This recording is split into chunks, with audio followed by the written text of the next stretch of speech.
Okay, this thing is telling me that I'm live, but it looks like I don't have all of the lighting I need. Give me just a second here. Alrighty.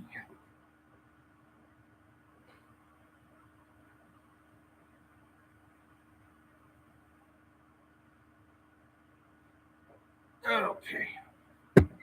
That's a little bit better. Is this thing adjusting?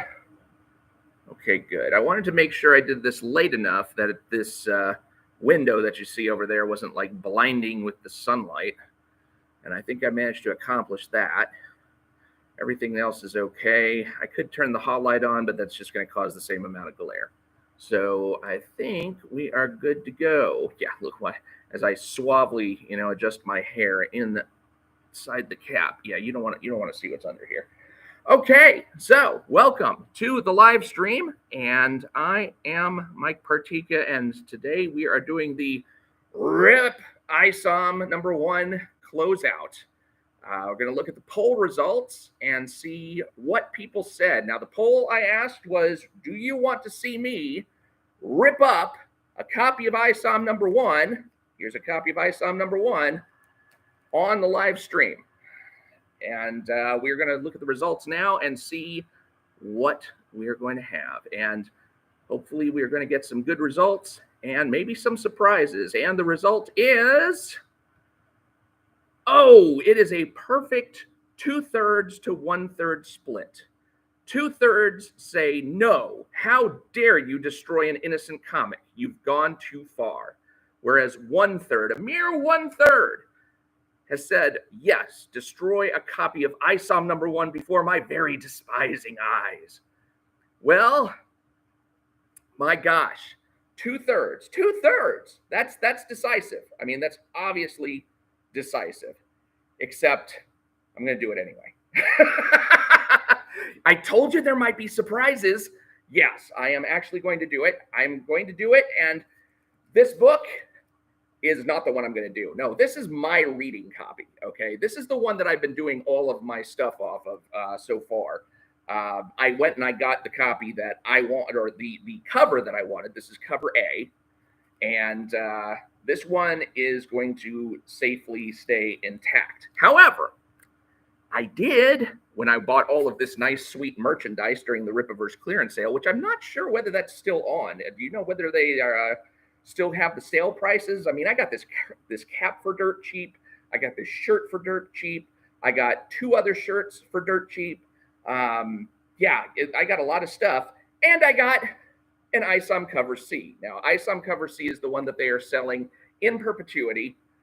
This is the one that they will continue to sell forever, and it's got a picture of ISOM fighting Alpha Core. I myself preferred the ISOM version where it was just basically him on the cover. I think, I really feel like this is the one that they should have sold in perpetuity, but oh well.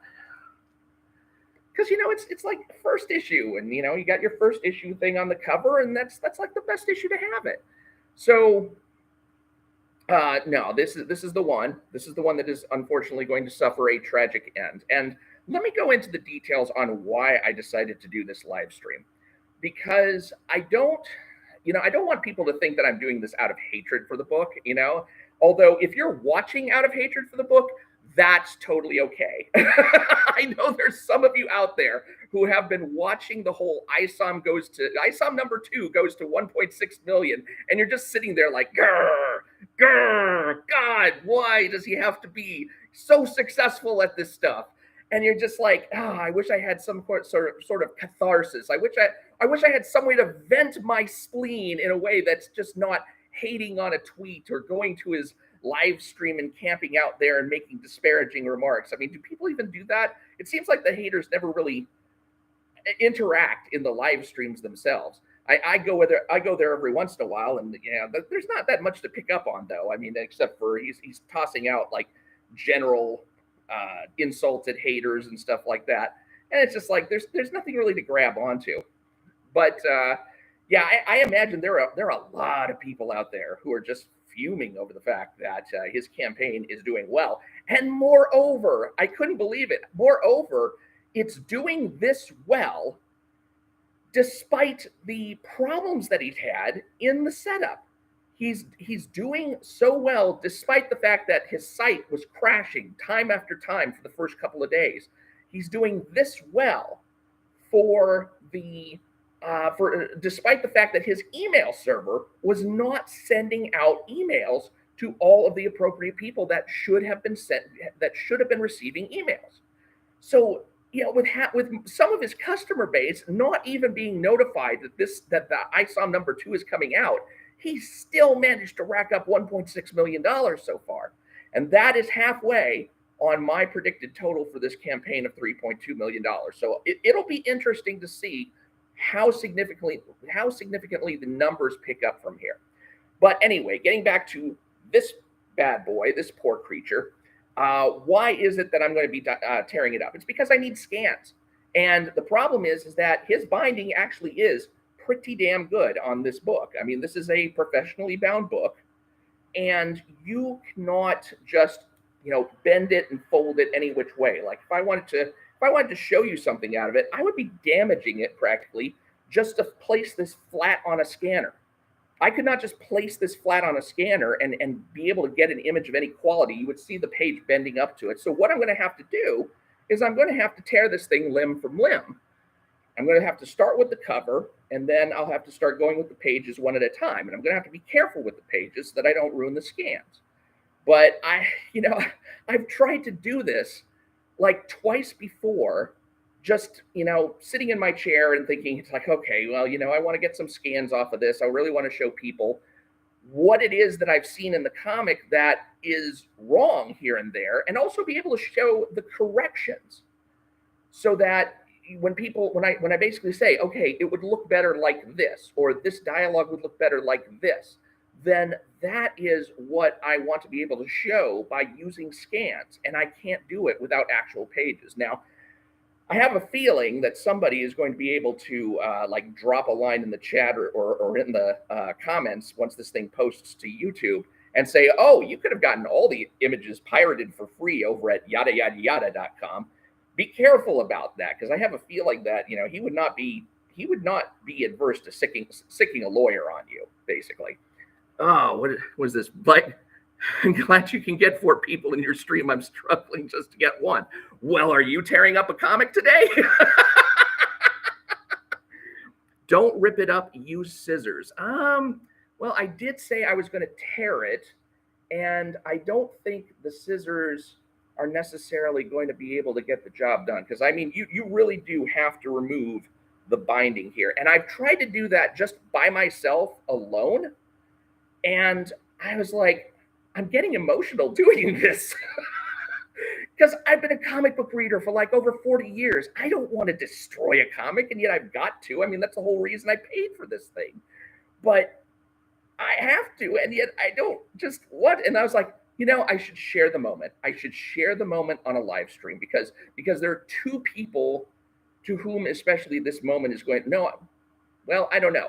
I don't know if any fans of the Rippaverse are going to especially like the fact that I'm tearing apart a copy, but at least I'm not doing with like animosity and stuff. But at the same time, there's Rippaverse haters out there who are going to be getting their jollies off of this eventually. They might not be on the live stream right now, but they are at least going to, see this, and they are going to say, oh, I'm loving this. I mean, they're going to need Kleenex nearby. Especially the ones like, oh God, Puma Fist. I can imagine him just screaming his jeans over this. You're going to wind up seeing skeet shooting all over his back patio. That guy, I don't understand why the hell he has got such a mad on for Eric July. It doesn't make any sense to me. I've seen it, like his last video, and it was just rant after rant after rant. And he's condemning ISOM number 2, saying it's going to be a piece of crap. It's going to be a piece of crap sight unseen. How do you know? I mean, I'm at least hoping for an improvement in quality. I can hope, right? But my goodness, that guy. And there's other people out there who are giving Eric July a hard time over the fact that he's donating comics now for, people paying the half price and then donating to the children's charities and whatnot. how do you complain about that? It's like, oh, now you're taking advantage of children. Yes, by giving them reading material. Oh my gosh. All right. So we better get this stuff underway. So this is ISOM number 1. And this is I'm not sure if this is my least favorite cover. I actually am not really huge on the ISOM versus Yaira cover, which is cover B. But the one thing that I notice about this is that, damn, doesn't he look like he's about to fall over? I mean, he doesn't have his leg in any position where he's going to be propped up to be able to swing that punch. I would kind of expect this foot to be like propped up over here so that he's going to be able to put some leg into that punch. So it's not my favorite cover from that kind of schematic, but it's my second favorite just from the overall design. And if you remember, I do have a video out there on the fan art contest because he's running the ISOM number 2 campaign fan art contest now. And he is going to provide cash prizes to all of the winners. He's got $1,000, I think, for the first, second, third. Maybe some runner-ups get $500, and the top prize is not only like the $1,000 plus the Rippaverse package as far as give me one of everything.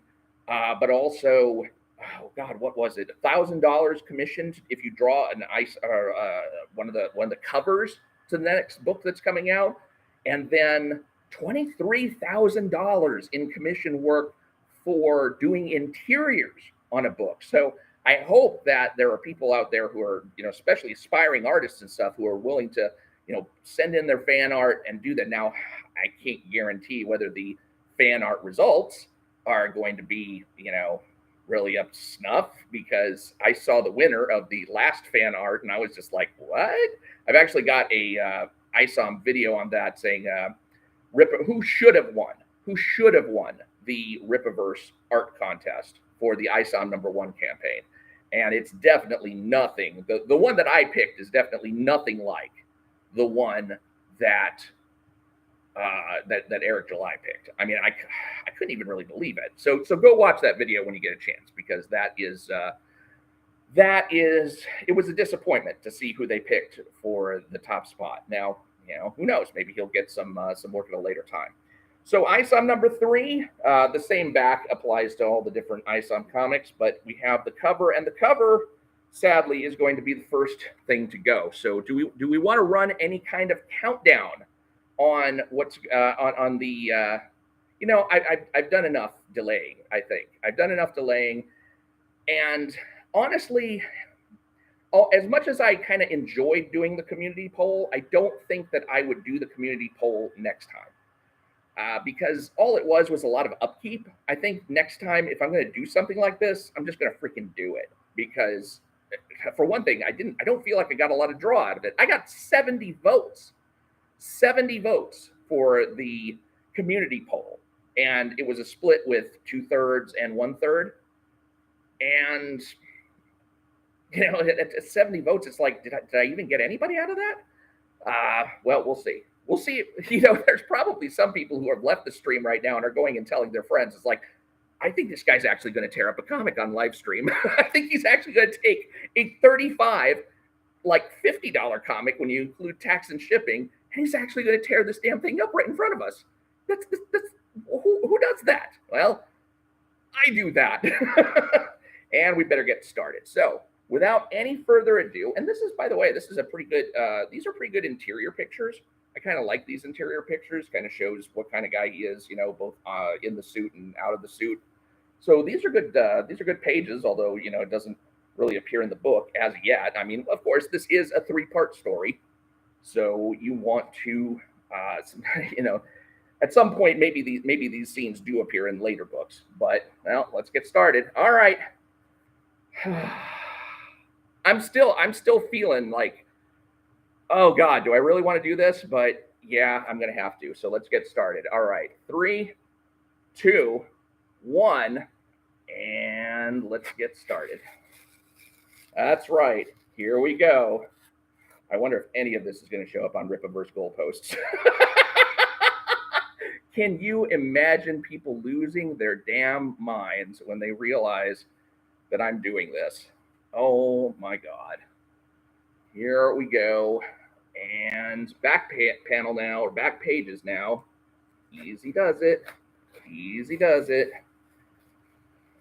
Yep. Can you hear that tearing noise?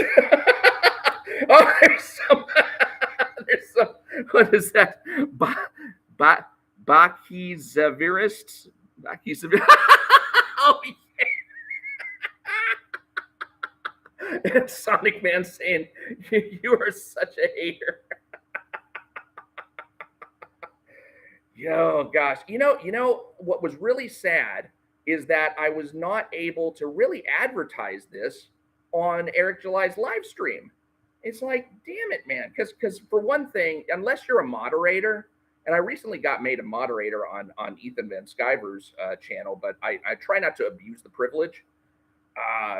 But you can't post links unless you're a moderator, which means like all the stuff that I've been posting either on his channel or on Eric July's channel, it's just been basically going unseen completely. And nobody's seen like, oh yeah, check out the poll for this, check out the video for that. I mean, they just basically shut off the ability to post links. And it sucks so bad because, you go there and you kind of want to get some advantage out of it. You want to at least feel like, you can make a little bit out of it yourself. So how am I going to do this? How am I going to do the rest of it? So the cover is off. We are now at the cover part. eBay. What? You think I should sell like individual portions of this on eBay? I wonder if somebody would actually buy that.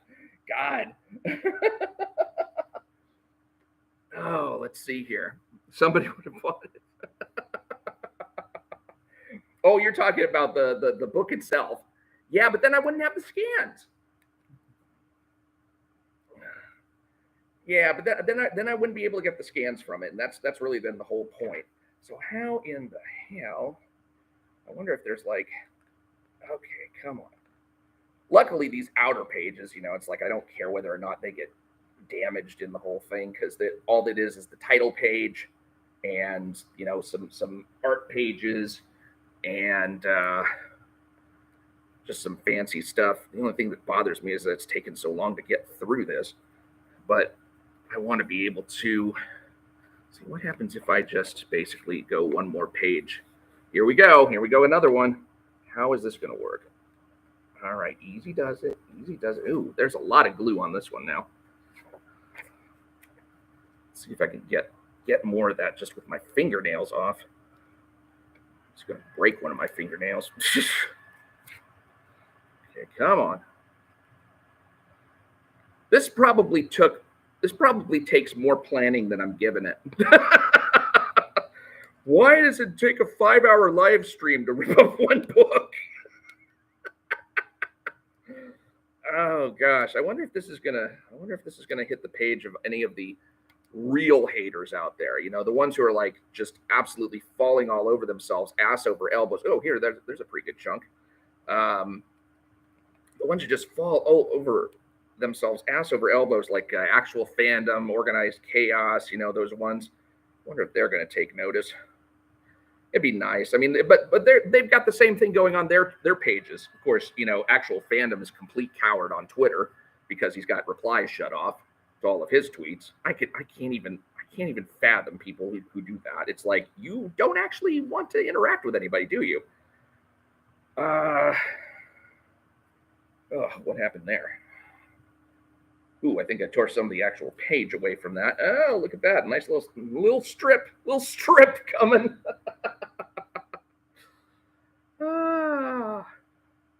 So yeah, actual fandom has its replies turned off. I don't know if Organized Chaos does, but I tried posting a couple of things on their pages, and I think they got auto deleted because I included links in them to the polls, and I just wanted to link to the community poll.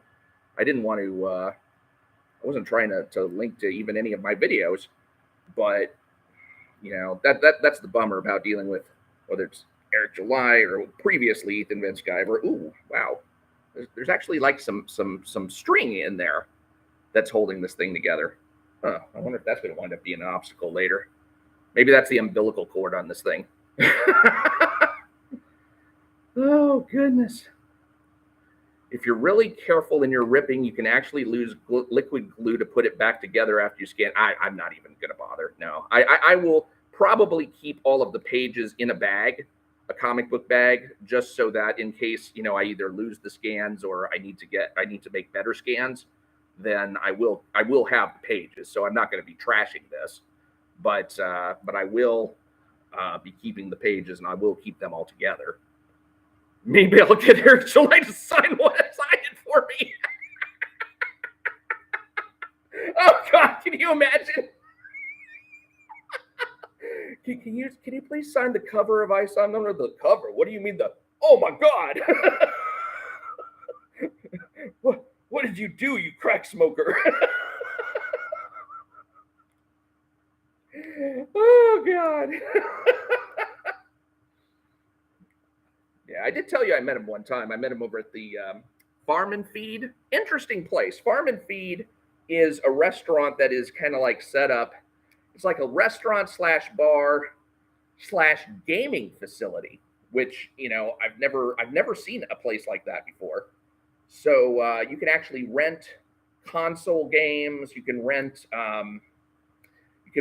places where you can stream. I've never seen any kind of place like that before.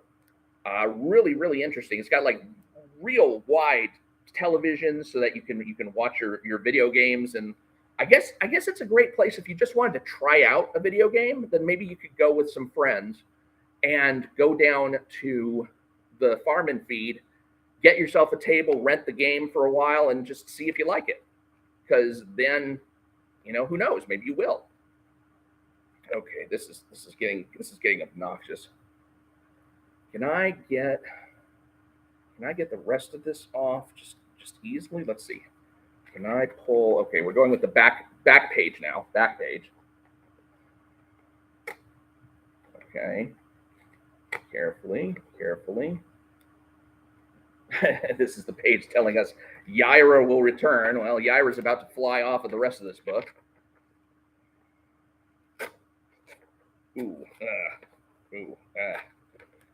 Well, that was not exactly. I didn't get a very good edge on this. Yeah, it's pretty rough. I've got to be careful with the interior pages. Okay, so let's see here. What else have we got? And let's go ahead and let's see if we can tear off this portion, which has got the interior is the title page to the book. And let's see if we can get some of the glue off just by kind of taking this page with it.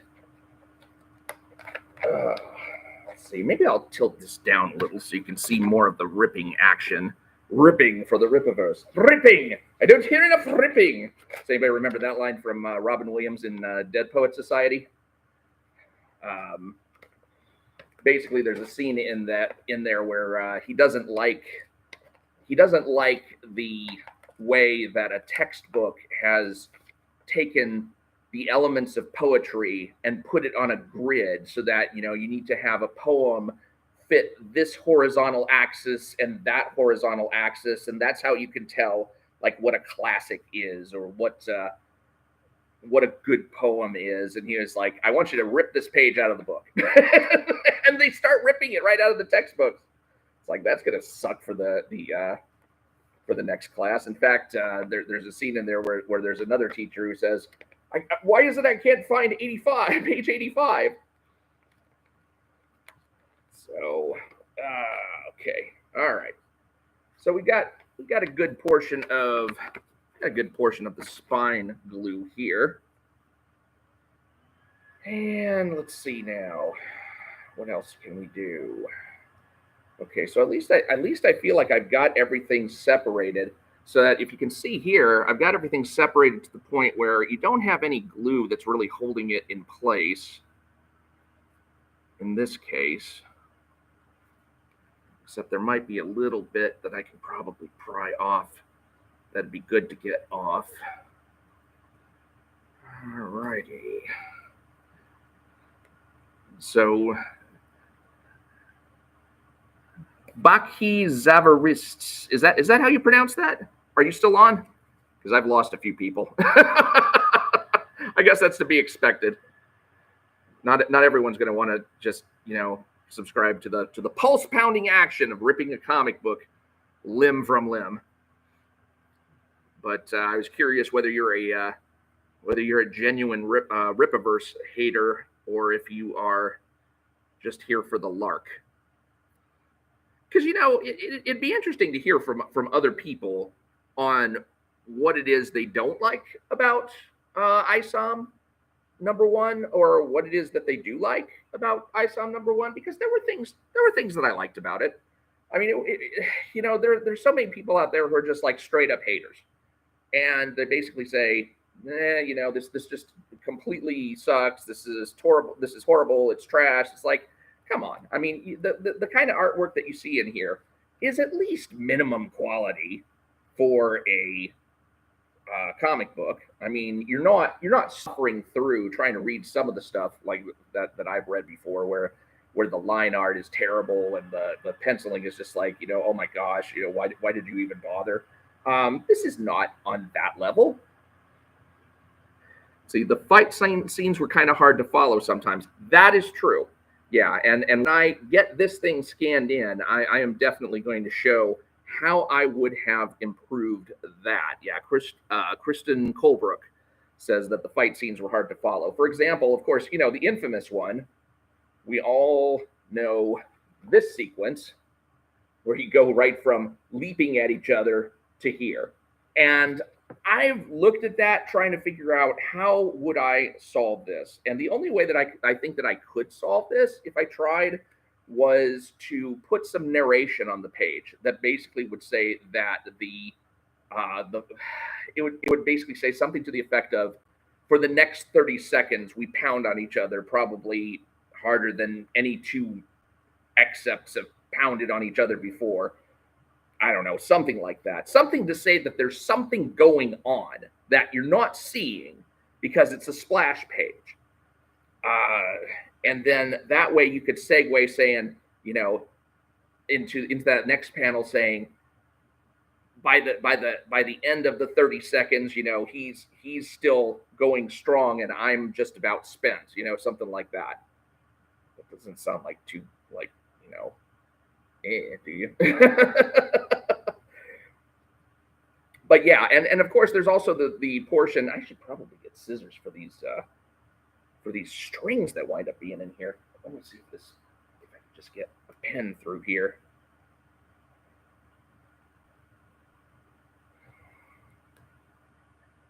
Oh, there we go. Broke the string. And now everything just falls apart. I wish.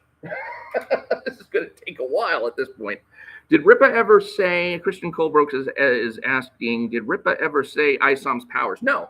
And I don't expect him to until either issue 2, issue 3. Maybe we won't even see it till issue 4. I think if we have to wait for issue 4, that's going to feel like, oh God, can you just get it over with and spoil the excitement? Now, of course, I have my theories, and part of the theories is because one of my followers, Run the Point Night on YouTube, he had a theory about ISOMs actually absorbing powers from metahumans who used their powers on him. So Avery trains, and you can see he's, he does punching and stuff like that. So he's like boxing against a bag. But one of the things about the name ISOM is that my suspicion is that it's short for isometric. And isometric exercises are where you push against something and that thing pushes back and you get strength. You build strength from the resistance. So it's kind of like resistance training. So if I were to go like this, I'm actually exerting force in both directions, and I am actually exercising my muscles. Now, I'm not moving, but at the same time, my muscles are straining because I'm trying to pull my hands apart. So that's an example of an isometric exercise. Another example would be if I were to stand against a wall and I were to try to move my arm against the wall, because I would be exerting force against the wall, and the wall, and this is one of the freaky things you learn in physics class, is exerting force against you back. So as you're pushing against the wall is pushing back on you. And from that exchange of, forces, you're straining your muscles, And you will actually build strength off of that. Now, it may not be, the best kind of strength. You might get strength in certain positions, but you will get strength out of that. And I think that is what ISOM's power set basically is, because you can even see slightly in the video that that they put on the ISOM #2 campaign. If you watch the video and you watch Yaira picking up Avery and taking him up in the air, there's a moment where he goes, he just kind of, it almost looks like, what's going on here, as if he's picking up on something. And that, I think, is him kind of registering the power that has been used on him, because Yaira is executing super speed, which he does not have as part of his normal power set. And then when she, grabs him and then picks him up in the air and then throws him down, she's doing all that at super speed, and he's learning the super speed on the fly. Or he's, not necessarily absorbing the power from her, but on account of the resistance that he is being forced to endure, he is learning the power that she has. And so when he encounters Santuan in their next fight, you see this scene in which Avery puts on a burst of speed when Santuan charges at him, and he does like a speed burst of some sort and kicks Santuan from behind. And Santuan is stunned because he's like, you were never able to do that before. And Avery just says, shut up and fight. I actually would have thrown in a box saying something like, thank you, Psycho Chick, because that would have kind of clued the reader in a little bit more as to what exactly happened, while not coming right out and saying it. Because I could not tell, really, that it was super speed on account of the fact that Cliff Richards, when he drew the Yaira scene, had speed lines. And then when he drew the Avery using super speed scene, he didn't have speed lines. And I don't know if that was a conscious choice or if that was, because Avery was doing a more complex maneuver as opposed to the straight line that Yaira was running in. But he didn't use speed lines, and so I didn't pick up on the fact that this was a duplication of Yaira's powers. Now, it could be that, maybe those speed lines were there originally, and Eric July passed it off to somebody who read that, and he's like, oh, yeah, I love the way that ISOM picked up Yaira's powers, and it's like, oh, I don't want them to realize that just yet. And then, maybe he had them take the speed lines out. I don't know. It'd be interesting to find out if there was any kind of major evolution in how that worked. Ugh, little bitty string going like, oh, I feel like I pulled. You could floss with this damn thing. What the hell even is that? Why is there string in this book? Is that how they do this binding? Good Lord. Oh, no wonder it's so hard to take apart. Okay, now I've got to really start being careful because we're getting into the part where I've actually got pages here, actual pages of the book. So what I'm going to do is I'm going to fold it as carefully as I can to try and get, I wonder if maybe, no, I can't stop here because I was looking at this and honestly I was tempted because, you can see how flat this is. And now if I were to lay this flat, then I wouldn't have a problem scanning it. So I was thinking to myself, well, maybe if I just do that with each of these pages, I don't have to worry about that. But I think when you get down to the spine portion here, you're still going to have, let's see, can I do this? If I can get away with this where I only have to rip off the cover, then I may stop there because it'd be a lot easier than trying to put this, but I don't think I can because I still see some bending in the middle. And when I get to the exact middle, it's probably going to bend something fierce. Let's try here. So I'm this is right in the middle of the book. And how far back can I really bend that? No, I think this is going to have to be a page-by-page dissection. Oh, well, I told you this is going to be page by page if I did this. And by the way, it's not like I'm actually, let's see. Well, now I'm curious about reading it after hearing about the isometric deal. You mind sending me the loose pages when you're done? Hex Allen Comics. Okay. Actually, have you considered picking up the what do you call it? The catch-up package? Because the catch-up package actually has a pretty decent discount on it. You're getting 2 copies of, well, I mean, it's at least isn't it at least a $5 discount on the 2 copies of ISOM number 1 and ISOM number 2?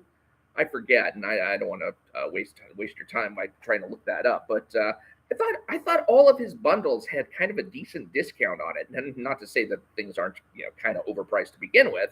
And I understand the price is the price, the price is the price, but for the prices that he was charging, it does seem like that those discount bundles are actually worthwhile. And it was a shock to see, because I put out a video a while back talking about Ethan Van Sciver's crowdfunding site, saying, do you even discount, bro? That you can look up that video. And it just basically says, these bundles that you're selling are all full price. I mean, why are you not trying to, even knock $5 off the price? If you knock $5 off the price, I guarantee you there's more people who's going to buy your bundles than people who are just, I don't know. At that point, he's probably thinking, oh God, I've sold enough already. I don't want to be spending the rest of my life just distributing Cyberfrog 2 Wrecked Planet. Sonic Man says, decades ago, when comics did not sell at the newsstand, the cover logo would be cut off and mailed back in for a refund. Cut and mail that logo to Eric.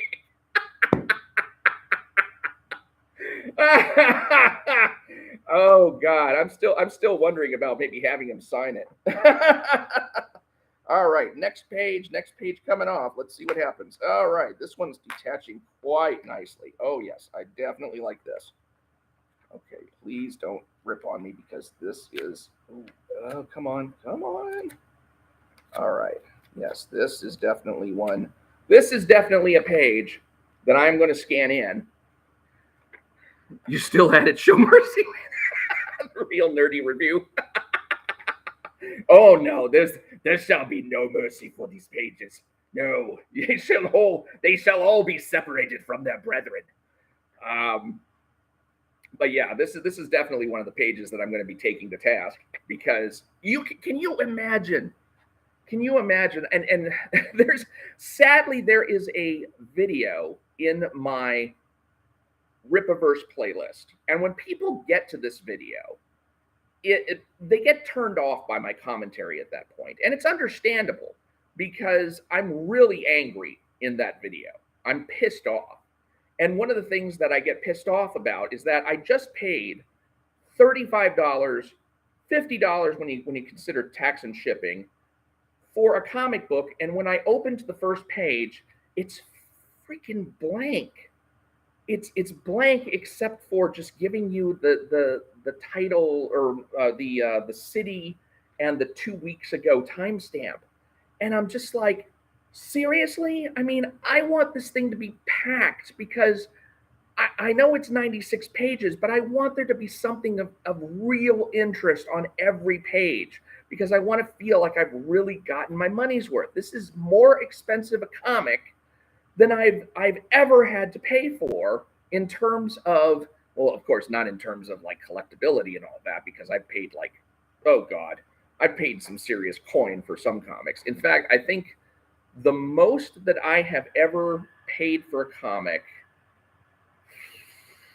trying to think, because you remember back in the Valiant days, I don't know if you're old enough to remember this, but back in the Jim Shooter's Valiant days, so it was the very first iteration of Valiant Comics, those things were hard to find, really hard to find. I'm pretty sure that I paid $40 for Exo Man of War number 2, and that was a tough one to find. I still have that one. And then there were the Harbinger issues that had the coupons in them. Oh my God. I found the set of those, and some guy was selling that set for like $150. That was pretty much, I shocked my mom at that point, because I went back and it's like, is it okay if I have $150? Oh my God. Yeah, those were the days. What up, chat says, Rats Crad, King Guest, you should have ended the stream earlier and spared us 35 minutes of dead air. This is not dead air. Stop. Oh my goodness. Come on. You're getting all these anecdotes. You're getting a page by page, literally a page by page breakdown of this book. Okay, so let's see, what else was I just talking about? Oh yeah, the Harbinger issues with the coupons. I found those, and damn it all, I actually cut the coupons out and sent it away for Harbinger 0. And then the freaking company had the nerve, right after I sent in my coupons, right after I had to cut the coupons out of the comic, they went and they reprinted Harbinger 0 in a 0 issue. Like, you utter bastards. I would have just paid and then they released it with like Harbinger 1 through 4. They didn't even release it with Harbinger 1 through 6. It's like the people who did this stuff at Valiant were just freaking idiots. I mean, not Jim Shooter, of course. I'm talking about whoever it was who was like managing the company after him, because when they put through Unity in trade paperback form, Unity was meant to be read in a particular way. It was meant to be read so that you didn't have to buy any of the other crossover issues. You didn't have to buy any of the other crossover issues to understand what was going on for the comics that you enjoyed. The only thing that you needed to do was get the prologue, get the epilogue, and get the issues of the Unity crossover that you were already reading anyway. So if you weren't reading Archer and Armstrong, you didn't have to read Archer and Armstrong. If you weren't reading Solar Man of the Atom, you didn't have to pick up Solar Man of the Atom. Everything that was relevant to your particular characters was in your particular issues. And that was a pretty brilliant way to do that. Now, it's probably not as good as Operation Galactic Storm was, because that was one where you really did have to get all like 18 pieces of the crossover to understand what all went on. But they did a really good job of focusing each issue on that particular character whose issue it was. So if it was Iron Man, it was an Iron Man-centric issue. If it was Captain America, it was a Captain America-centric issue. But it all played in very nicely with the main storyline. It's really one of their best crossovers ever. And they actually have that now available in an Epic collection. So if you have the opportunity to pick that up, if you're into the Avengers and you want to try picking that up, try picking up Operation Galactic Storm. Now, I still have it as part of my Iron Man run, but Operation Galactic Storm is one of their better collections, I would say. What do we got here? Okay, we got some guys talking amongst themselves. That is perfectly fine. All right, let's go for this next page. Okay. Oh, goodness.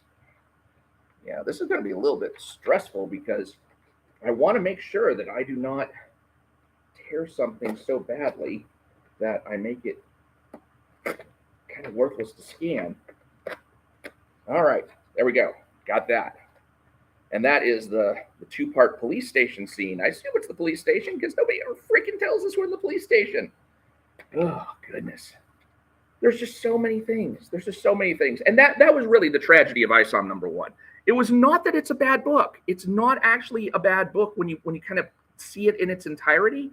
The problem is that when you look at all the little flaws you have to go through, the trucks and the stairs and the names and all the stuff that he constantly makes fun of, but when you have to keep digesting all of those kinds of flaws and stuff and keep reading anyway, it's just a bear to get through. It's something that I just don't want to have to endure. And that is what I'm hoping ISOM #2 will not be. I'm hoping that ISOM #2 will actually be a decent read from cover to cover, where I'm not constantly going, oh, what is that? Oh, why is that there? Oh, how come he did it like that? If I can get through a comic and not have to have those kinds of moments where I'm just in a state of constant complaint, then I will enjoy that. I even sometimes even the story in ISOM #1 was good enough up to the taxi scene, and you probably know what I'm talking about. Up to the taxi scene, if I was able to, if the book hadn't lost its momentum after that, if it hadn't stopped being the launch pad and had kept going in that same vein, at least for a little while longer, then I think it would have been a better book overall. So my goodness, 45 minutes in, and I'm only a few pages sorted here. So let me just dump this over to the side so I can keep track of these pages and see if I can make better progress here. So now we have gotten into the introduction of Avery Silman at Silman Ranch, the name of which you will not learn until much later in the book. But at least there's no name of it. It just says Shadow Valley, outskirts of Florespark, but you think you could tell us that it's Silman Ranch. All right, here we go. Ooh. At least there's that kind of white space boundary around the page. There's another page. That's right. Talk to your sister, Avery. Your sister has a mission for you. Do you know there's people actually complaining that that he doesn't tell anyone Altona's place of work, Projexis Corp or whatever it's called. I think it's Projexis Corporation. There's people out there who are actually complaining that we don't know what Projexis Corp does. So, good God. I mean, I'm a nitpicker. I got that. But, don't try to out nitpick me. Okay? If you out nitpick me, you're hurting yourself. You really are. Now, I will say that there are things that I do miss. And I do enjoy it when I see, other people have picked up on something that I myself didn't pick up on. And I'll get to a little bit of that in there. And one of the nice things about what I'm doing now is that I will be able to basically show you in better detail what it is that I missed and what it is that I did see and I wasn't able to show you in good detail before. Oh, they're coming off very cleanly now. I mean, now it's not even a ripping thing. I mean, I think I managed to get past the binding on some of these and they're just coming off. All right, so Yaira's introduction. Hey, there we go. Let's see here. All right, let's see if I can just start doing this in rapid succession here. All right. Let's see. What are y'all talking about there? All right, so see you, Sonic Man. Sonic Man's got to go. It says, "Kid, this was fun. Keep tearing." I will. There's plenty of pages in this thing. Ooh, I'm starting to get towards some of the binding in here that's not easy to get past. So I'm thinking I'm going to have to start ripping off some more of this portion. Oh, I hope I don't have to do this like every few pages. I hope I can just start at the top and start coming down. That would be nice. That would be nice. I feel like I'm the Tootsie Pop Owl. How many tears does it take to get to the center of a copy of ISOM number 1? 1, 2, rip. 3. Oh, that's showing my age right there. Oh, it said, do you buy the merch so people give you the benefit of the doubt? No. I bought the merch because, for one thing, I have a tendency to wear hats. I've got 3 hats, one of which is just a regular Dallas Cowboys hat. And I've got another hat that is from Gab.com where it says make speech free again, except it's got the Gab logo on the side. So not terribly comfortable about going out in public with that one. I've got another hat that I got from one of my old places of business. And yeah, the green hat's pretty funny. I just wish it didn't have the Gab logo on it.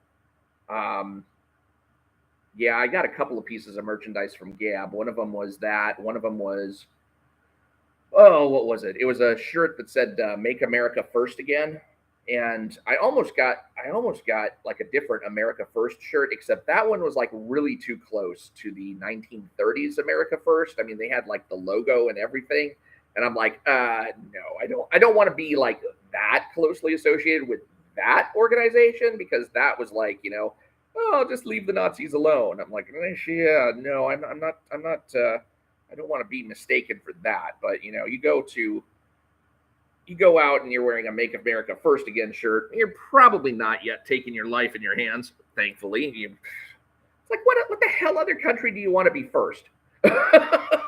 do you want Spain to be first? Do you want, I mean, I don't even give a shit as far as like Russia, China, Lithuania, Belgium. What country do you want to be first, if not America? I mean, you're living in this country. Don't you want this country to be first? But yeah, probably couldn't wear that to the polling place on a voting day. That would probably be a bad idea. All right, let's see if I can get this thing out of here. There we go. Papua New Guinea first, says X Allen Comics. All right, got another string out of there. It's like I better not pull a tampon out of this. String, good lord. All right, what else have we got here? Can we get this out of here now? Can we do that? Oop. Just put a little bend in the paper, and I don't want to do that. All right, what are we doing? Can we get a little of this going here? All right, here comes the next page. And there we go. All right. And then the introduction of Darren. That's right, Darren, one name only. You will never see his last name mentioned in this book. That's the kind of carelessness I keep talking about. It's like, you know, and I see a lot of different comic book writer artists doing that. Okay, so that's Yaira's fight. This is Avery's, what do you call it? Okay, Darren's showing him around. And that is one of the things that they seem to forget most often is the names of their characters. It's like, we don't know your characters' names. You have to tell us your characters' names. If you don't tell us your characters' names, we're not going to know. And we're not going to know how to refer to them. We're not going to know how to speak about them.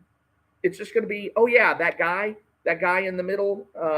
And, you know, thank goodness, I guess, for the Document cards. You know, I'm glad some people paid the $100 for that, because otherwise we just wouldn't know who some of these people are. I mean, Michael Copper. Okay. What is it? Liliana See, I don't know. I don't know who the fuck she is. Oh, God. Let's see.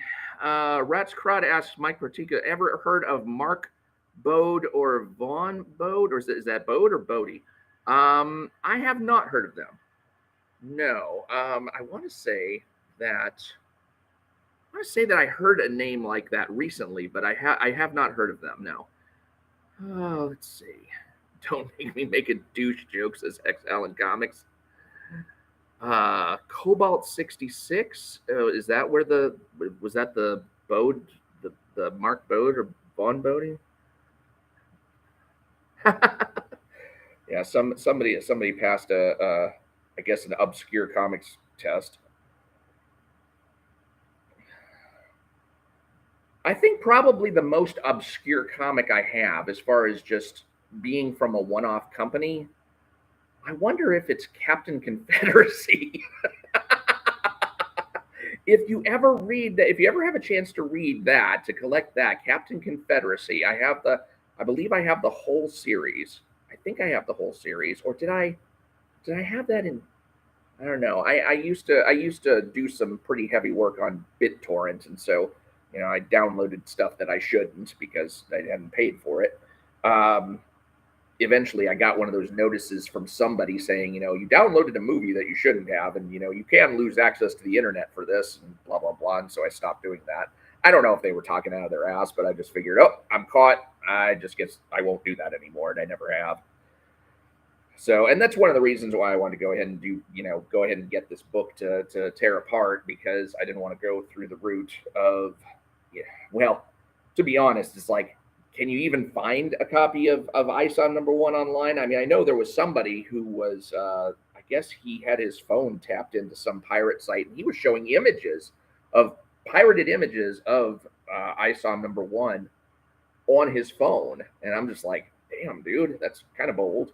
You're going to do that? Because I can imagine if it showed up on Rippaverse Goalpost radar, I'm pretty sure it showed up on Eric July's radar, and I suspect he's not going to be what do you call it, gentle with the lawyers. I mean, why should he be?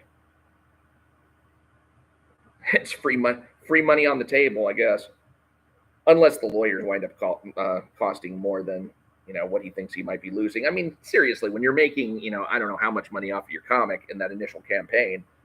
But then again, there is that idea of, well, if I know that I can get it for free at some point in the future online, why would I bother to read it or pay the $50? And so it's going to hurt. It's going to hurt like the not crowdfunders. I mean, it's going to hurt the campaign comics more than it's going to hurt anybody else. They're the ones who stand to lose a lot more. Although you think that, my God, there's so many pirate sites out there. Let's see if I can get this out of here now. It's taking forever. All right, let's go with this one. Here we go. Come on.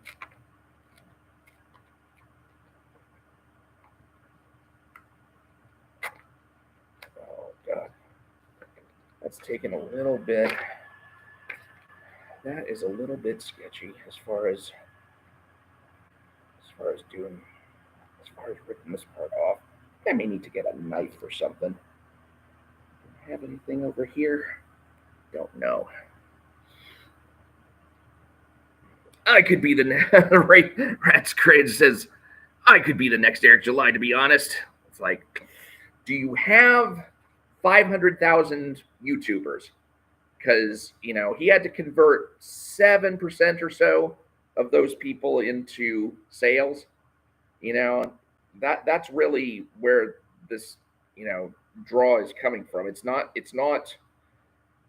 so much from the quality of the book as it is from the promise of quality in the book and the fact that he has 500,000 plus YouTube followers that he was able to convert into sales.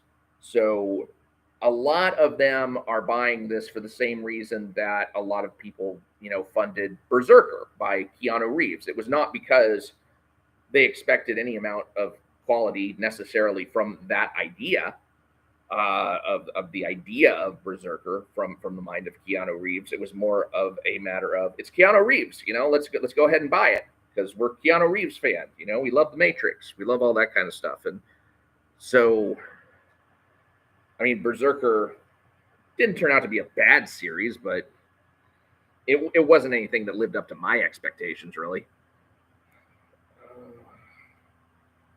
Okay, let's see if I can get a little bit more on the binding out of here. Come on. Come on.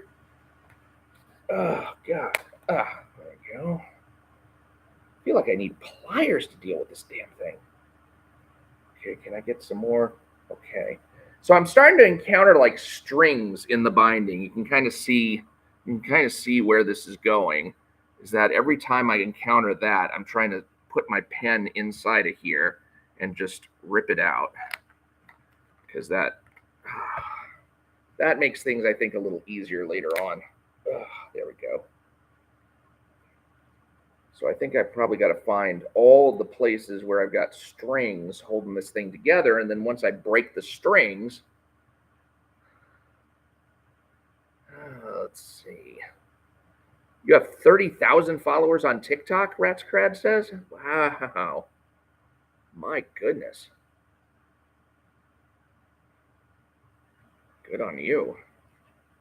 Yeah, I mean, if you can parlay that into get that spread out over some other networks, like maybe start a YouTube channel if you don't have one already, and get something going on that, or maybe one of the other sites, Rumble or BitChute.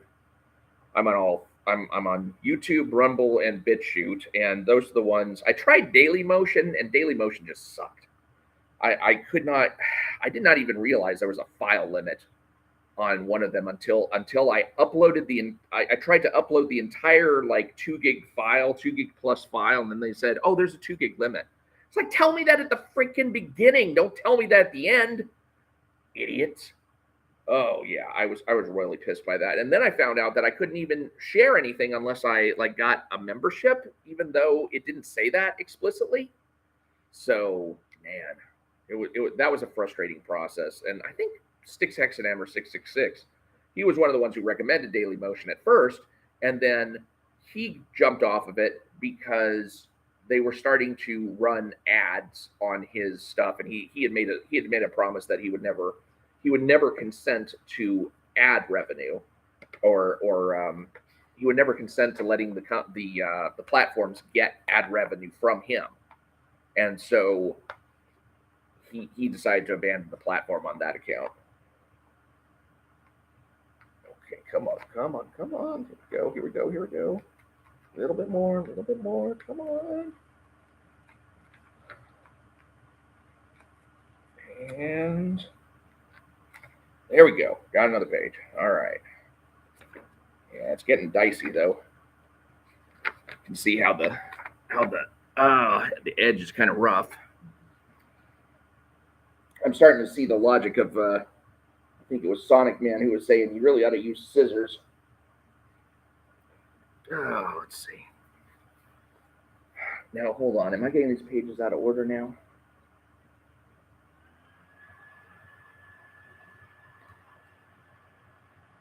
Follow me, sit down, an option. There we go. Okay. All right.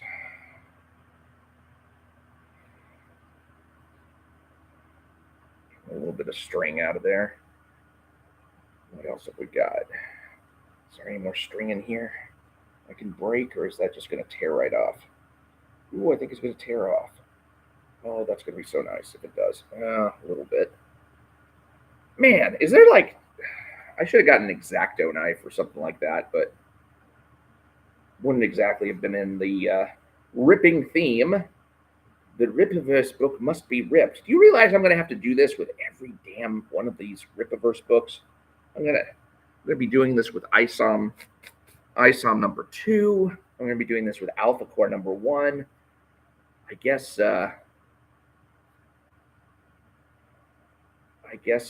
probably I will do those on live streams. Maybe that's the only reason I'll be doing live streams, is just because I'm ripping up these comic books and I need somebody to talk to while at the time, just so I don't get bored out of my mind. I will bore you instead.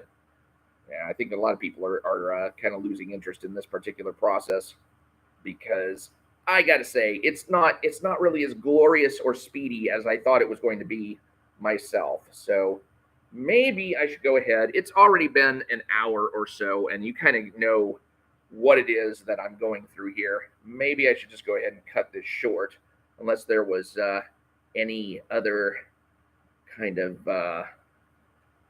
see, okay, Ratscrad says, I love your content. I've been binging it. I would love for you to review Cobalt 60 or Cheech Wizard. It is right up your alley. Now, is that directed at me, or is that directed at Hexallen Comics? Because Hexallen Comics you've been in a conversation with also. And I don't want to just presume that means me. Yeah, actually, the next thing that I think I will be reviewing is Art T-Bear. He's got a comic called Black and White, and I managed to come across the original versions of that, which I'm not sure if I should bother reviewing that on account of, maybe the original versions are not as well done as the remastered versions. I'd hate to be just kind of, I don't know, talking up my sleeve as far as what do you call it? What if he's already corrected those mistakes? I don't know. I've noticed nobody is speaking their mind on ISOM except for you and Big Daddy. I think I saw Big Daddy's commentary, but I did not. I don't know. I didn't put a lot of stock in that because it didn't seem like he'd necessarily read the book. Or maybe I'm thinking of somebody else. but I think I encountered Big Daddy, and I thought he was making a lot of hay out of stuff that really didn't matter that much. Of course, who am I to talk? But people are probably like, "Dear God, man, did you just hear yourself?" Okay, so Rats Crad says, "Oh, you were talking to me." Oh, okay. Thank you very much. Yeah, I'll take a look. You said Cobalt 60 and Cheech Wizard. Is that actually spelled right? Is that like a riff on Cheech and Chong or something? I have not heard of either of those, I don't think. Cobalt 60 does not sound familiar. But yeah, Black and White was requested by somebody on Gab. Ooh, that one came off real quick. And let's toss that on the side. And let's see if we can get a few more pages to come off real quick here. If we can do that, we may be cooking with gas, as they like to say on Cracking the Cryptic, which is one of my addictions, by the way.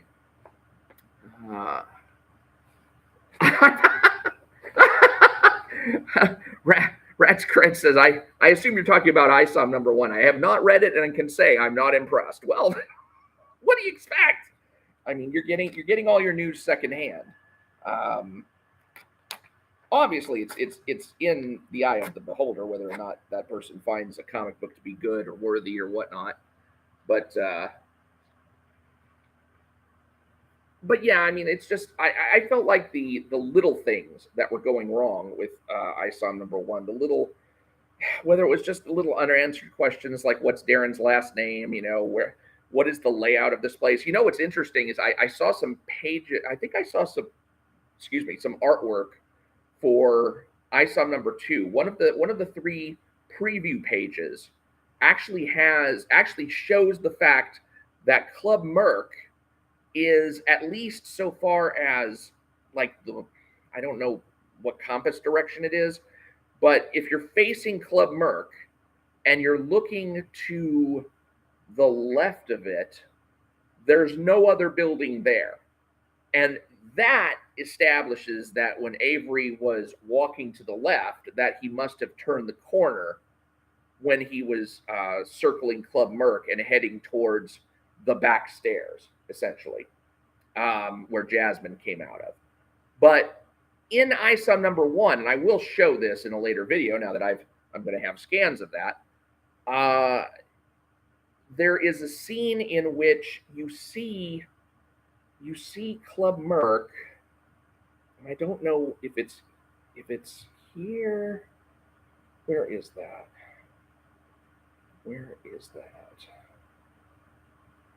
Yeah, I don't know. I think it's in the earlier pages. Where is that?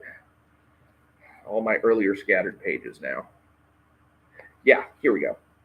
If you look real closely, you can see that next to Club Merc, there's another building. And so it's not clear initially from what we're seeing that Club Merc is isolated. And in fact, I would think that this is actually, unless there's something I missed about the layout of the building, but it doesn't look like it. Because if you look here, you see that you've got the Club Merc logo, and then you've got Sky. And this whole point and doing this thing is exactly why I'm needing the scans, because I absolutely have to put this in a PowerPoint. This Sky up here indicates that there's nothing immediately beyond this portion, and then here you see that there is what appears to be another building beyond it. And that's why I was confused and not knowing where these damn stairs were.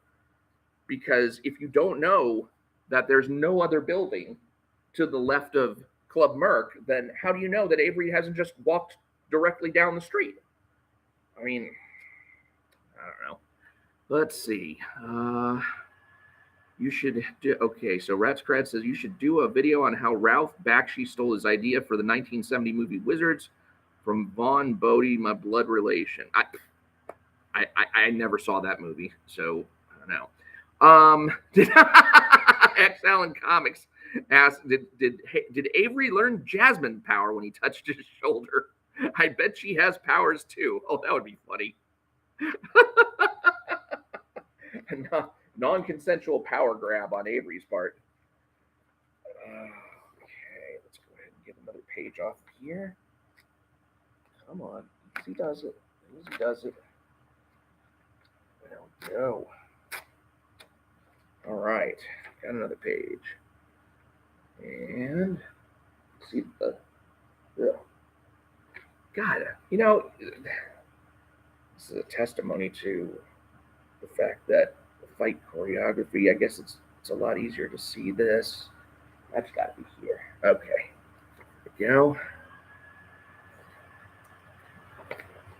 You know what freaked the hell out of me one time? I was watching TV and all of a sudden I'm seeing this movie that had to have been made in like the early 80s. And there is a kid with brown hair and glasses, and he's being referred to as Harry Potter Jr. And I'm looking at this movie like, what the hell am I looking at? Because it looks like a thing that has like magic and stuff in it. And you have this boy who looks like Harry Potter does, but this is like from the freaking 1980s. I mean, what? And it turns out that there was a movie, I think was it Troll 2, where the main character is a boy named Harry Potter Jr., and he gets involved in all sorts of, was it Troll 2 that was, oh God, I hope I didn't get that wrong. But I swear to God, there's an 80s movie with a boy who looks like Harry Potter, named Harry Potter Jr., walking around in some cave or something next to a cauldron of magic or something. And I'm just looking at this like, I am in a freaking alternate universe. Blame the Large Hadron Collider for sending me back in time or something. God. I mean, I haven't had moments like that except for, oh God, I hope I'm not spoiling anything by saying this, but it's been years since this series came out. When Civil War, Marvel's Civil War came out, there was, of course, you know, there was a superhero who reveals his identity to the world, who had never previously revealed his identity to the world. And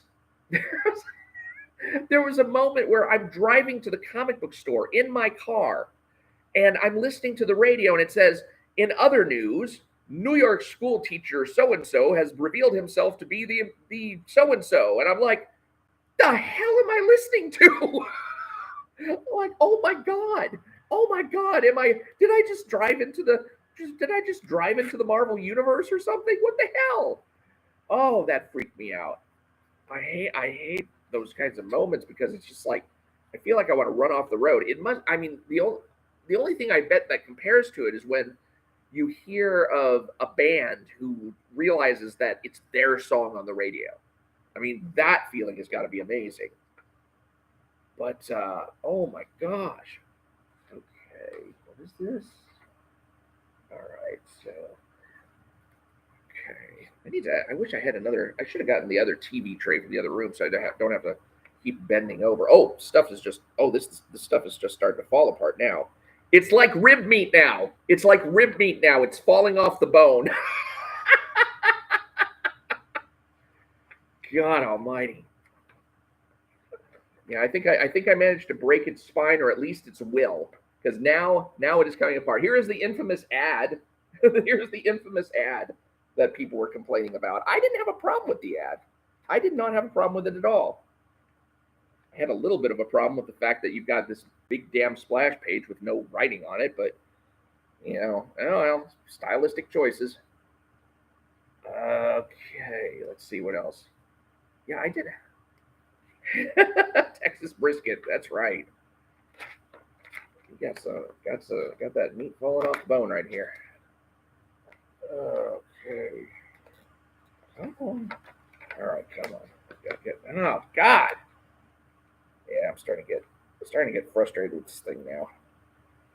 Starting to get frustrated because you can only have so many damn strings holding this thing together. And then, don't you want to just give up, stupid thing? All right.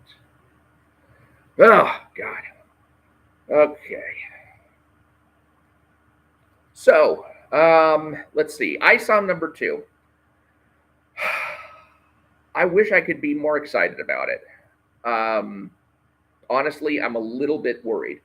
I'm a little bit worried that the entire issue is going to be made up of flashback material, because I didn't really see anything that demonstrated from the preview pages that Avery would be dealing with much of anything in the present day world. Now, I did see the one preview page where Darren was there in his office, and that page was so boring. I couldn't believe he even used that as a preview page. It's like, seriously, 112 page book, and you used that? Use that for your preview page.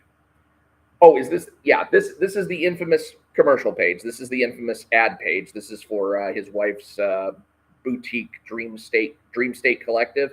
I had no problem with this being in the middle of the book, honestly, because it was right. It was placed at the proper point.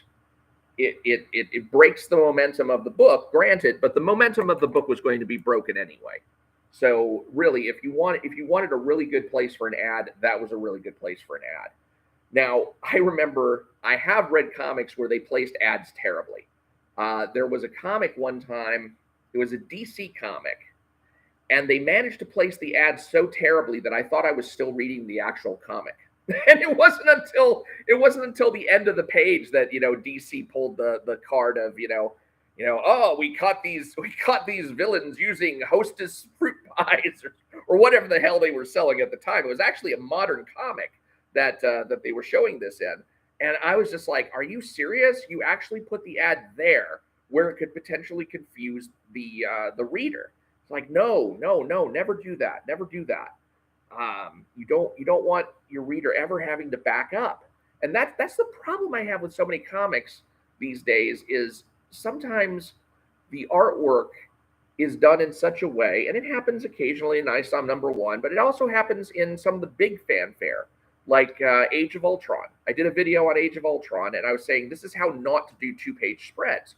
Because what you never want to do is you never want to get to the point where the reader in a 2-page spread doesn't know, okay, this one's real easy because you got one panel and then you got the other page. But what if you had multiple panels and those panels synced up with the panels on the other side, and you didn't know whether you were supposed to go across or down?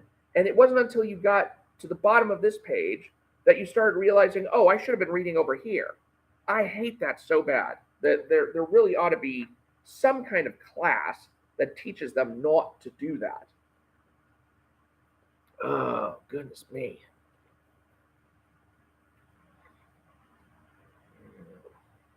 See, Rats Crab says, how are they going to explain demons showing up? That's what I mean by not having to read it. Demons showing up? Are you talking about NORFRICA? And the demons in NORFRICA? Or are you talking about those, like, subterranean men in the ISOM number 2 preview page? Or if that was... No, those weren't subterranean men. Those were more like, what, Walrus Yeti or something like that? I don't know what they are. I mean, that was the one exciting page out of the 3 that he decided to preview. I mean, I just cannot believe he chose that first page, because that's just dull as dirt. I mean, I guess that was just to show that Darren's still in the book, but what... When you've got so many other characters that you're introducing, like whoever this Gooding is, when you've got this SQUADRON, who now we know is the gray guy on the cover, which, oh God, where do these names come from too? I don't know.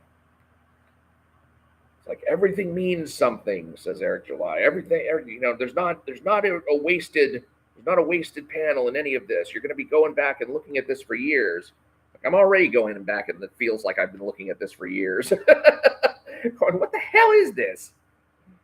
And not having too many aha moments. Oh, goodness me. But yeah, I can't get a lot of excitement generated for ISOM number 2. I actually have more excitement for Alpha Core. Alpha Core number 1. I'm really curious to see what Chuck Dixon does with the titles. Let's see. There is a dread-headed skull-faced demon in the trailer with the red mark. Yeah, that's SQUADRON. Yeah. Yeah, I don't know what the hell he's supposed to be. Oh, am I skipping? It looks like I was skipping something fierce. How is the video sync? Am I losing myself on the video sync? Because I I'm looking at myself on here, and I kind of see how my lips are not entirely in sync with my words, and I hope that's not how it's coming across in the live stream. But I guess I don't know. This is a 10-year-old laptop, and I can't vouch for the quality of it. Oh God, no, it's fine. Okay, take your word for it. I actually see quite a bit of skipping when I see like video playback from other podcasters. Scott Adams these days, Six X and M or 666.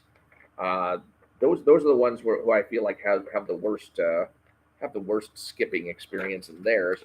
But I don't know if that's just my computer that just not handling the playback properly. It very well could be.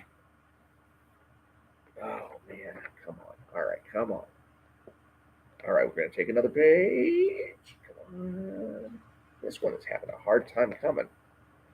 There we go. Gotta get at it at kind of an angle here. God, that's a little bit rough. All right, come on. Let's try from the bottom. Goodness me. I'm kind of tempted to see if I can like maybe rip through the center of some of this. All right, got another page. Yeah, there's the boutique. That was the boutique page. There's a bit of stutter about 10 minutes ago. Otherwise, it's fine. Okay, well, as long as it's only occasional. I hate to think that people were seeing me like the whole time just being out of sync and whatnot. Oh, goodness. If I were to just try and pull this right down the middle, would that work? Ooh, look at that. Ooh, this may cut down on the time significantly if I can get this to work. Ooh, can I do that? Oh, I see some string in here. That may pose a problem. Oh, I was hoping I was going to be able to do like a whole bunch of pages in one fell swoop, which would be so excellent. Ooh, look at that. I don't know if I like that. I don't know if I like that. Let's see. What can I get a little bit more action? This may be okay. What is the connection to the religious symbols? Are you talking about the cross on his belt? I have no idea. I mean, we do know that Avery was at one time a churchgoer. So whether or not he still adheres to the faith of his youth, we don't know. Because that's where they know Jasmine's mother from. They know Jasmine's mother from the church where they used to go. Couldn't believe there were people out there. Was it Dick Masterson? Dick Masterson had such a problem with figuring out, well, who's Jasmine's mom and how do they know her? It's like it's freaking told to you right there. Ugh. Come on. Can I get the rest of this off of here?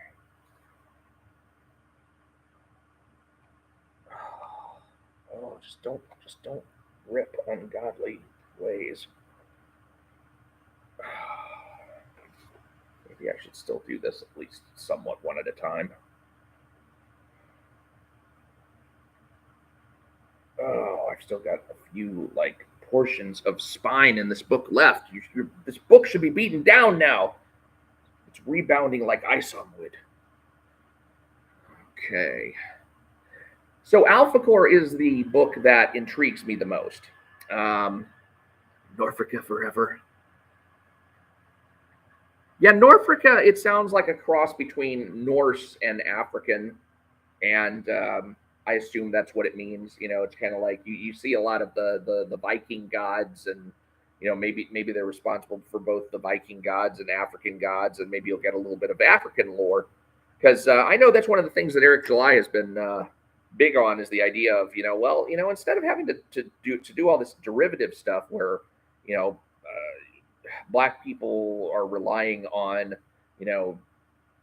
gender swap, or not gender swapping, race swapping the characters in race swapping white characters to be black. He's like, well, why don't you start drawing on African mythology and African stories and have some of that in literature and create your own characters based around those things, so that you're not constantly having to poach from this I guess gallery of white characters. And sometimes I don't really care. I mean, like if I mean, if they want to race swap Booster Gold, big freaking deal. And they did on Legends of Tomorrow. That's one of the things that I know there was a black actor who was playing Booster Gold. But, I mean, did Booster Gold need to be a white character? I don't think he needed to be. I mean, and even characters like the Atom. I mean, they got Brandon Routh who played Superman to do it. It's like you got Superman to play the Atom. You could get a black actor to play the Atom. I mean, the iconic ones, you know, the Bruce Wayne, the Wonder Woman, the Superman, you know, you kind of want them to match, but at the same time, do they really have to? Because I do kind of like the idea of characters being or racially interchangeable in the sense that, you know, if race is not important to their origin, then don't make it important to their origin. I thought Hamilton was an amazing endeavor.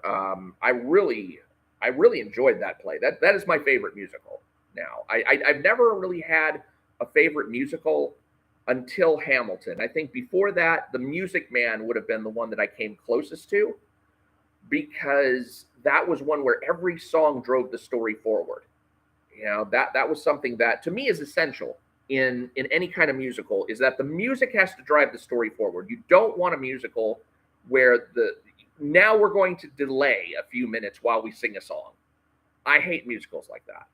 I mean, of course, the worst musicals of all are things like Riverdance, where you find out when you walk in that, you know, you're going in there thinking, oh, now I'm going to finally find out what is the story of Riverdance. Then you get the program. And it's like, well, you know, not every musical has to have a story behind it. I'm like, you bait and switch, mother.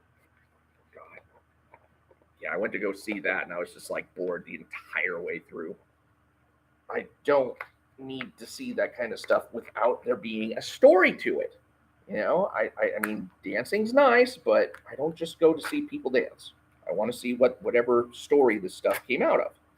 So I don't care if it's something like, you know, a Kelpie, whatever, builds Stonehenge with his bare hands, and then, you know, I don't know. I don't care what it is. Just give me some kind of story to frame all of that music in. I don't want to have to deal with all that nonsense or dancing and singing I don't understand because you're singing in some language I don't understand. I don't think I'm going to like opera. I have a feeling I'm going to go see opera someday. I don't think I'm going to like it. You know, I think I know someone who has been to some opera, and unless it's like English language opera, I don't think I'm going to like opera. Rat's Crad says, got to go. Well, thank you for sticking around. I appreciate it. And it's been good conversing with you. And I'll see if I can find like Cobalt 60 and that other thing, Cheech Wizard. Oh, goodness gracious. What do we got? Hex Allen Comics says, I favor the Book of Mormon musical. I actually would be interested in seeing that. I would like to see that. I did see on one of the, maybe it was the Tony Awards, where they had a routine from that. I really think they should make a movie of it. Why haven't they made have they made a movie of it? I don't know. Did they have like an official version of the Book of Mormon? I think that would be a fantastic musical to see someday. In fact, I think it's actually coming to the DFW area in either July or August. So I may have to coordinate with a friend of mine and see if I might go. I don't know. No movie for Book of Mormon. No, that's a shame. Now, if you have Disney Plus and you get a chance to see what do you call it, and you have a chance to see Hamilton, see Hamilton. That performance is marvelous. I think there's like, it's almost flawless. It's almost flawless. I think there is a moment where I think Leslie Odom Jr., who plays, oh God, he plays his Hamilton's nemesis, and I'm forgetting his name. I'm drawing a complete blank. Do you remember who it was that Hamilton was constantly, dueling with, we shall say? Alan Burr. Alan Burr was the guy. Yeah, Alan Burr. So, yeah, exactly. Alan Burr was played by Leslie Odom Jr., and I think he might have at one point said Napital by accident instead of capital. But that, I swear to God, that was like the only thing in the entire show. Oh God, it was brilliant. I mean, That show. That show. Yeah, Music Man I liked. Music Man I enjoyed up through the song 76 Trombones. Once they did the song 76 Trombones, the movie just went off a cliff because then they started playing these really, really dumb songs that had nothing to do with the plot. And I am going to go out on a limb and guess, I'm going to go out on a limb and guess that this is somebody who paid to be drawn into the book. I don't know. Did he actually run any promotions for that on the ISOM #1 campaign? Because I want to say that this woman, the way that she's introduced in here, I feel like she's supposed to be somebody, and yet at the same time not really be somebody.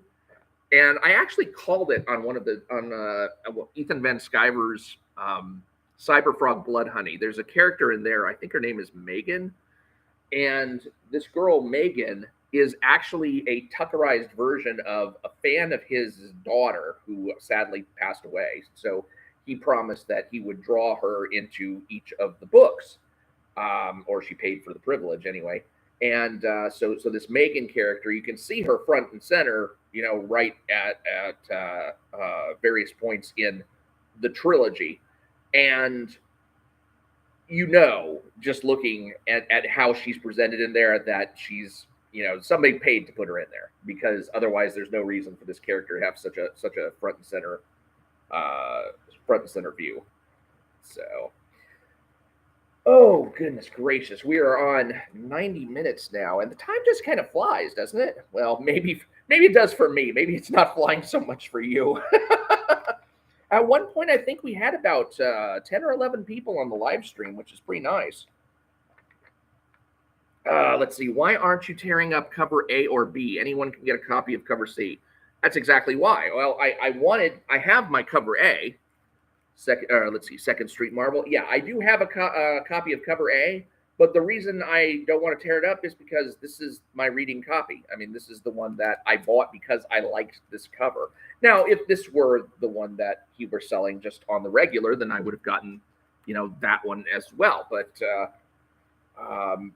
this one was what he was selling, just to be like the infinite sale version, just like he'll have an infinite sale version that we haven't seen of ISOM #2 as yet.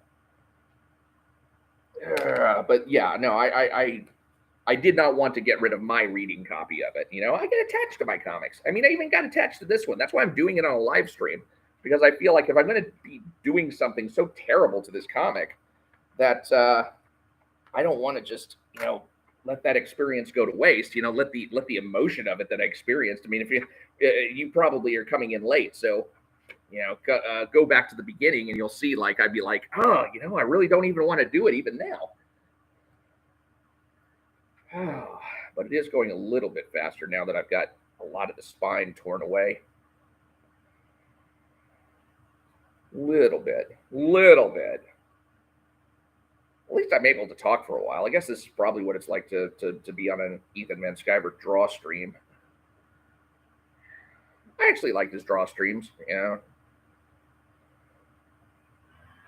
kind of nice to just while he's relaxing and just chatting and just seeing stuff, and eventually like Shane Davis or one of those guys from the Comicsgate crew come by, and oh wow, I got a lot of threads coming out of this. Oh god. Let's see. Second Street Marvel says, you're tearing it up and being nice about it. Do it your boy Zach style. Shred those pages. No, the reason I'm doing this, and I explained this earlier in the video, is because I need scans. I need to get scans of ISOM #1, because I'm going to go through, once I'm done reading ISOM #2 and I have the information that I gleaned from ISOM #2 to go back and look at ISOM #1, then I'm going to do a retrospective on ISOM #1. But when I do that, I want to have the pages in hand so that I can actually make PowerPoints and better presentations than I was doing just in my regular videos. Because you got to have, although it's costly. I mean, damn, I paid another like $35, $50 for just this. You got to do it. I mean, you got to invest in your craft, and I guess that's what I'm doing, is investing in my craft. Not investing in Minecraft. That's something entirely different, and I've never actually played that. Okay, so yeah, here's another one of those pages that really pissed me off. It's like, oh, look, 2 characters who I have no idea who they are. And at least Eric, this is the one thing that Eric July said that he would have corrected in ISOM #1, is that he would have named these characters on these 2 pages. Michael Copper and Liliana somebody or other. I still don't know her name. And yeah, I mean, that's one of the flaws in the book, is that there are characters who either go unnamed or partially named, and that needs to be rectified. But, you know, I don't expect him to go back and do all of that, obviously.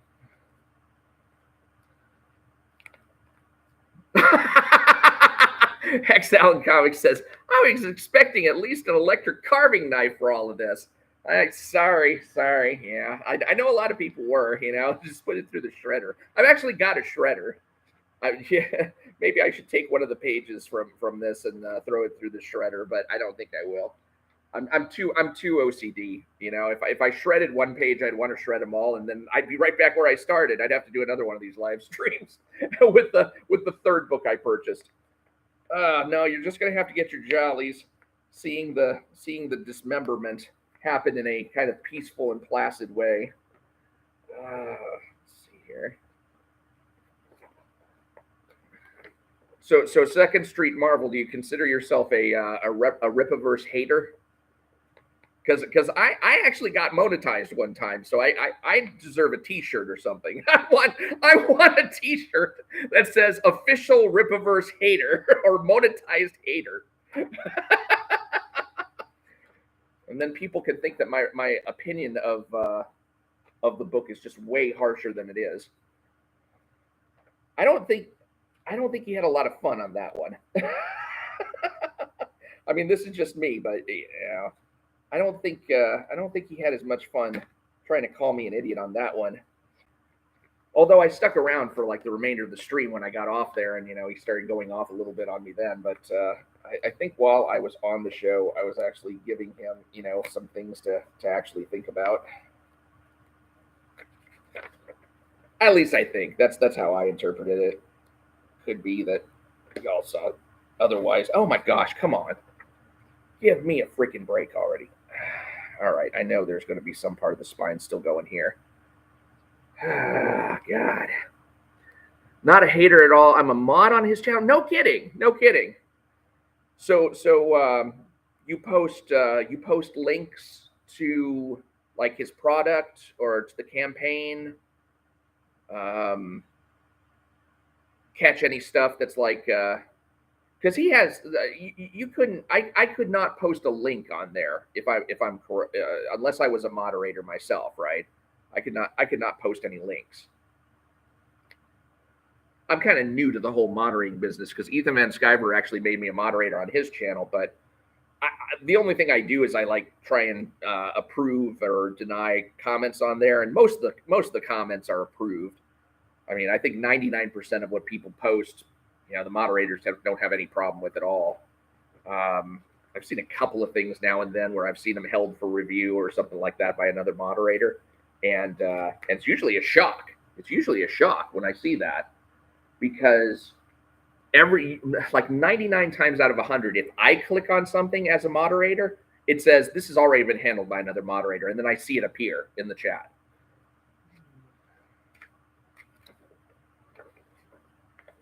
Oh goodness. Well, I hope at least Rippaverse Goalpost sees this. I'm surprised. I think Rippaverse Goalpost has his own channel. Okay, things are going a little bit faster now. Oh, I got to be careful here. I feel like I almost ripped a little bit too much on here. I almost put a little too much rip in Rippaverse. Oh my goodness. You know, I was surprised. You know that criticism that went around about when Avery punched some guy in the chest and it showed, you know, his internal organs exploding. I went back and I took another look at that page, and I tell you what, it actually is a lot gorier, bloodier than I've seen before, than I remembered seeing. Because I know just from reading comic books, and just knowing, that Avery had a basic power set of, super strength. I knew what he was trying to get across is that, yeah, this is a punch that cracked some ribs and did a bunch of damage. But the amount of blood that was like flying out of this guy's mouth, and when you look at the blood that's like he's lying in, it's like, okay, was that maybe out of proportion to what the damage this guy suffered actually was? But that's not the worst part of it. I mean, I'll show everybody, in a later video. But the worst part is that it looks like that same guy gets back up and starts attacking Avery, and it's just like, huh? you just showed us how Avery shattered this guy's internal organs, and he just like pops back up and runs at Avery again. I don't think you followed your own page continuity there. Oh, come on. Easy does it. Easy does it. Easy does it. There we go. There's another one. Oh, it's going to be a bear and a half is scanning all this stuff in. Oh, God. I'm not looking forward to that. Ugh, starting to get some creases in the paper, too. He's got links. He has links disabled in his live streams. I have them disabled on mine. I don't think I have them disabled on mine. So if anybody wants to like self-promote, I don't care. I mean, that kind of irritated me when I saw on his latest live stream, there was a box that popped up when I joined the live stream that said no self-promotion. I'm like, okay. I guess just talk amongst yourselves, but only about me. Good Lord. Of course, for all I know, I mean, it's like that everywhere. But I just feel like, one of the reasons why you would want to have people come to your channel is to think that they would be able to get their message out, get their ideas out, get their videos out through you. And that would be a way of drawing people in. Now, I understand it would get obnoxious if like people were spamming and that's all that they did. But if somebody like, for once in a while says, if Eric July brings up the trucks and stairs thing, and I say, oh, if you want to know what Eric is talking about, check out my video on the trucks and stairs here, and I could post a link to that. And so it's like, hey, let me get some credit for that. It's going to be a talking point. You may as well send them to the original source, and then people can judge for themselves whether I'm talking out of my ass. But I might get a few more followers out of it too.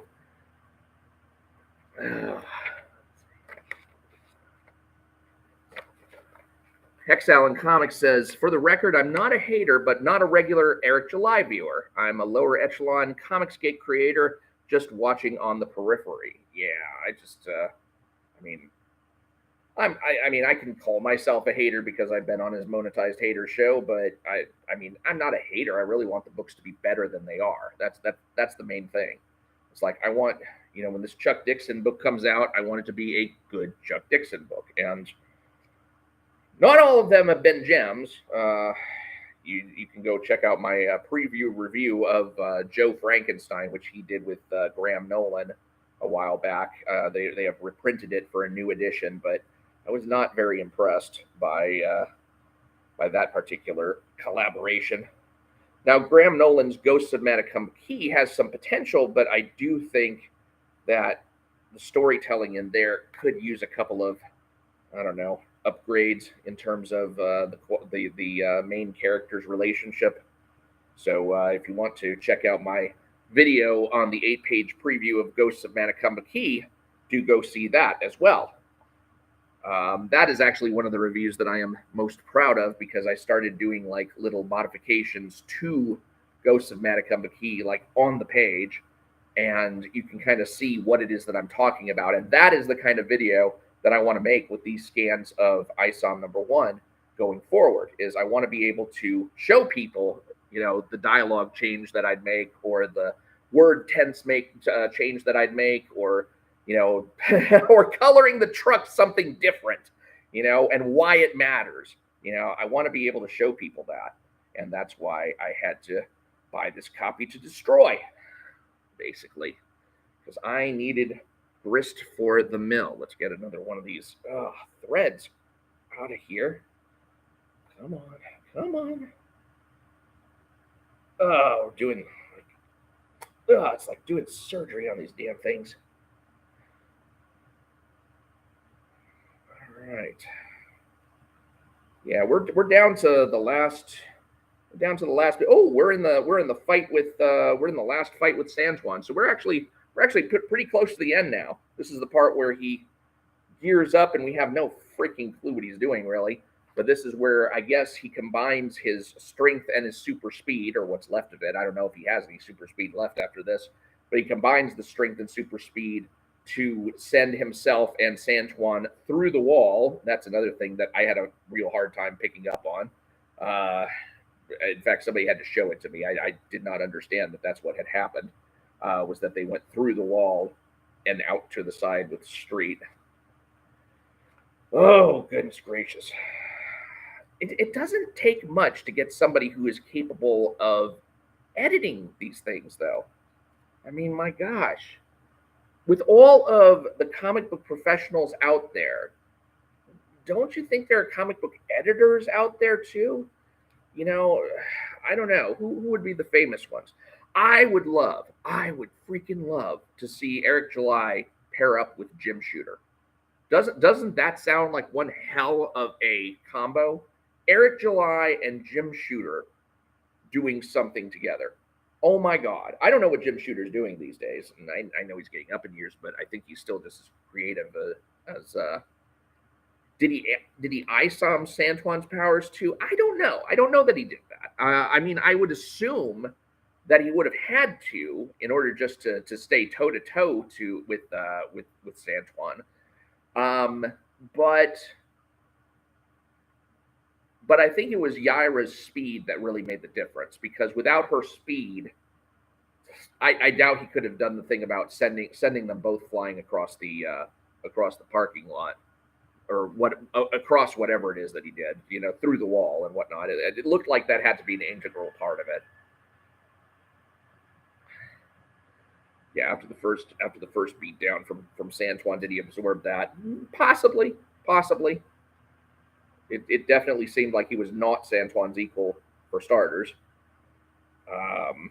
And then, at least was able to hold his own, but then realized that he needed to I mean, honestly, I just chalked it up to, like, he realized he needed some sort of edge, so he propped himself against the wall and lifted off. But I didn't put the two and two together until somebody, I think it was Run the Point Night, showed me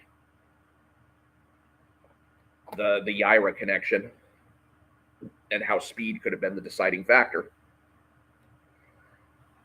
But let's see, what was I talking about before? I was talking about Chuck Dixon and those books and stuff like that. I don't know. I'm starting to lose my train of thought as I struggle with the last few freaking pages of ISOM #1, which I have rendered limb from limb in a tiring display of my meager strength. God, this book, I tell you, this book just wear me out. You're gonna find like aspiring comic book writer and editor dies of heart attack after overexerting himself tearing a comic apart. There we go. Come on. I don't get my damn fingerprints embedded in this damn thing. You ever worry about that? I mean, there's some pages, there's some quality paper that pick up fingerprint oil really damn well. And then there's some kind, like this kind does not seem to be doing it that badly. I don't think I'm going to have a problem with that. The only problem I'm having is getting the pages out of the damn book. Come on.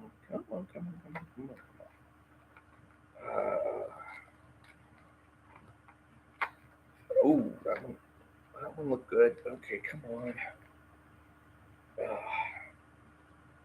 I promised someone I was not going to use my teeth to actually do this, because a friend of mine saw me in the video where I was advertising for this for the first time for this event, and I showed myself tearing apart a piece of paper with my teeth, and she was asking me, she's like, "Are you going to be tearing the comic apart with your teeth?" And I said, "No, I have to hold the phone in one hand, and I had to rip something with the other, and the only way I was able to do that was to use my teeth." Wasn't actually planning on that, but honestly, I'm starting to wonder if I should. Let's see. Can I just fit a pen in at that point? Or do I just need to start ripping away portions around? I just need to start ripping away portions around it, don't I? Oh my goodness. Tell you. See people dropping in and out here. Yeah, this is absolutely stimulating stuff, I tell you. We've been going for almost 2 hours. Almost 2 hours ripping apart one freaking comic book. Yeah, this is probably it's like, well, let's see Eric July do it better. You know, let's put him to the test. Let's have him go on and rip apart one of his own comic books. Like he's young Rippa anyway. Let's show him one of his oh damn, I got the corner up here mangled somehow. That's sad. I was doing so good, and I was preserving the pages quite nicely, and then all of a sudden that one corner, well, at least it's there we go. There we go. All right. Yeah, these are starting to come apart pretty well now. Oh. I can guarantee that it won't take 96 pages for the NEPHILIM Squadron to become the NEPHILIM Squadron. Is that now Hexal and Comics? Is that your next title? Is that a title that you're working on? NEPHILIM Squadron, which would be kind of ironic because the very first comic that I ever put out back in 1998, I want to say, was called NEPHILIM. One of these days I'm going to have to review that, and that's going to be a painful process, I'll tell you what.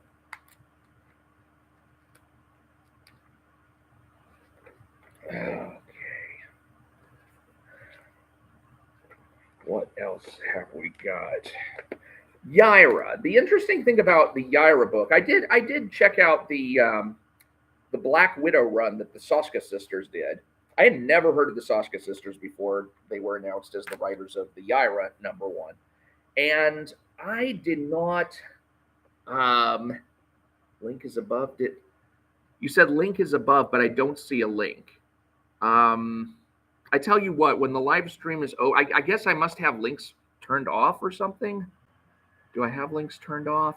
There's probably toggle moderation activity. Yeah, I haven't done my moderation settings. I tell you what, when this live stream posts as a regular video, go ahead and post the link to that NEPHILIM Squadron in there. You should be able to do that, I'm thinking.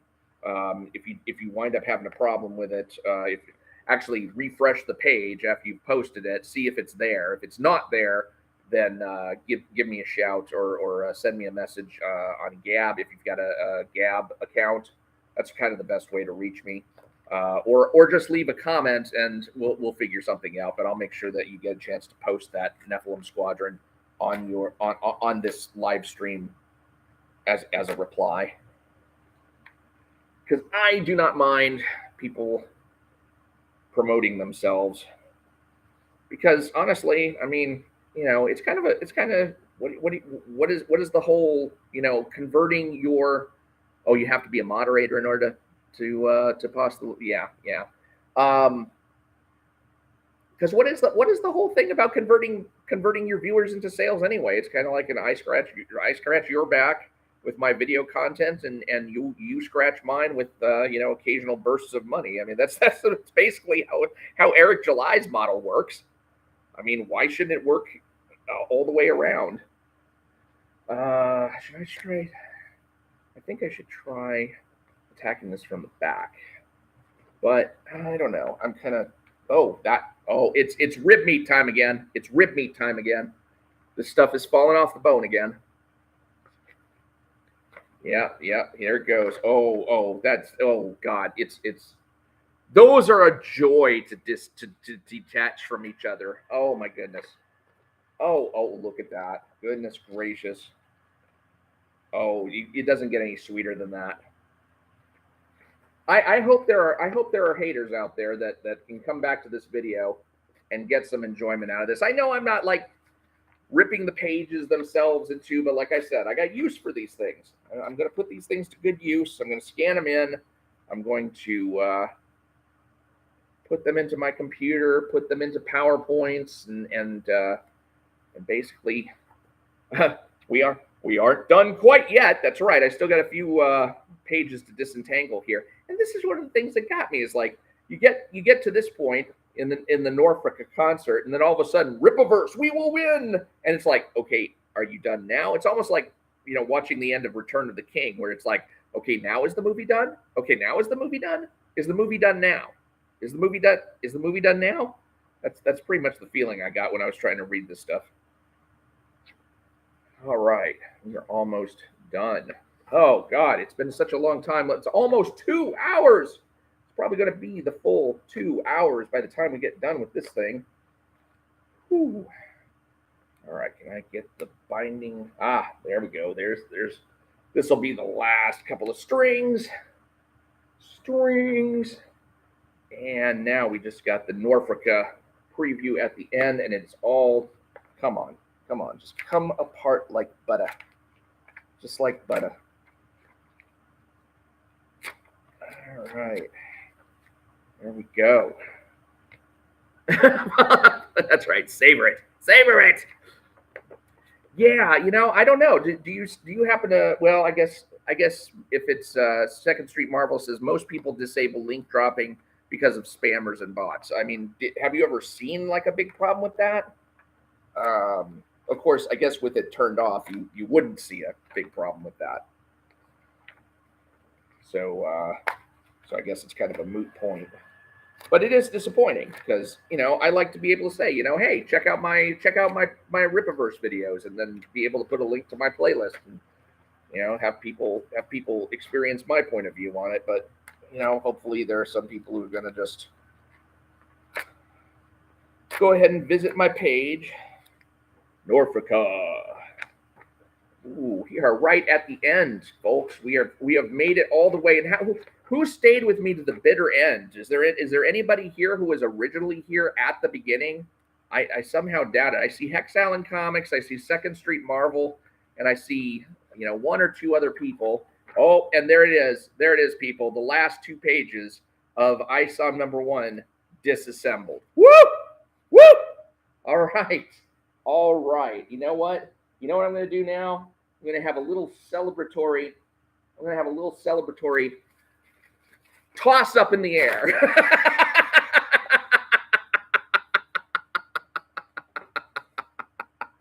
Oh my God. Now I'm going to have to put all those back in the right order. But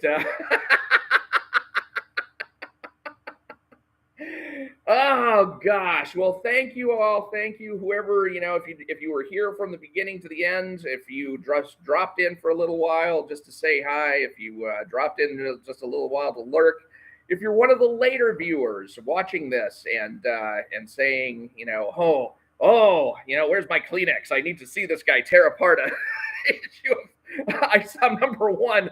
Well, if you manage to get all the way through the end of this, then you've got some staying power, man. You should consider a career in porn or something. You've got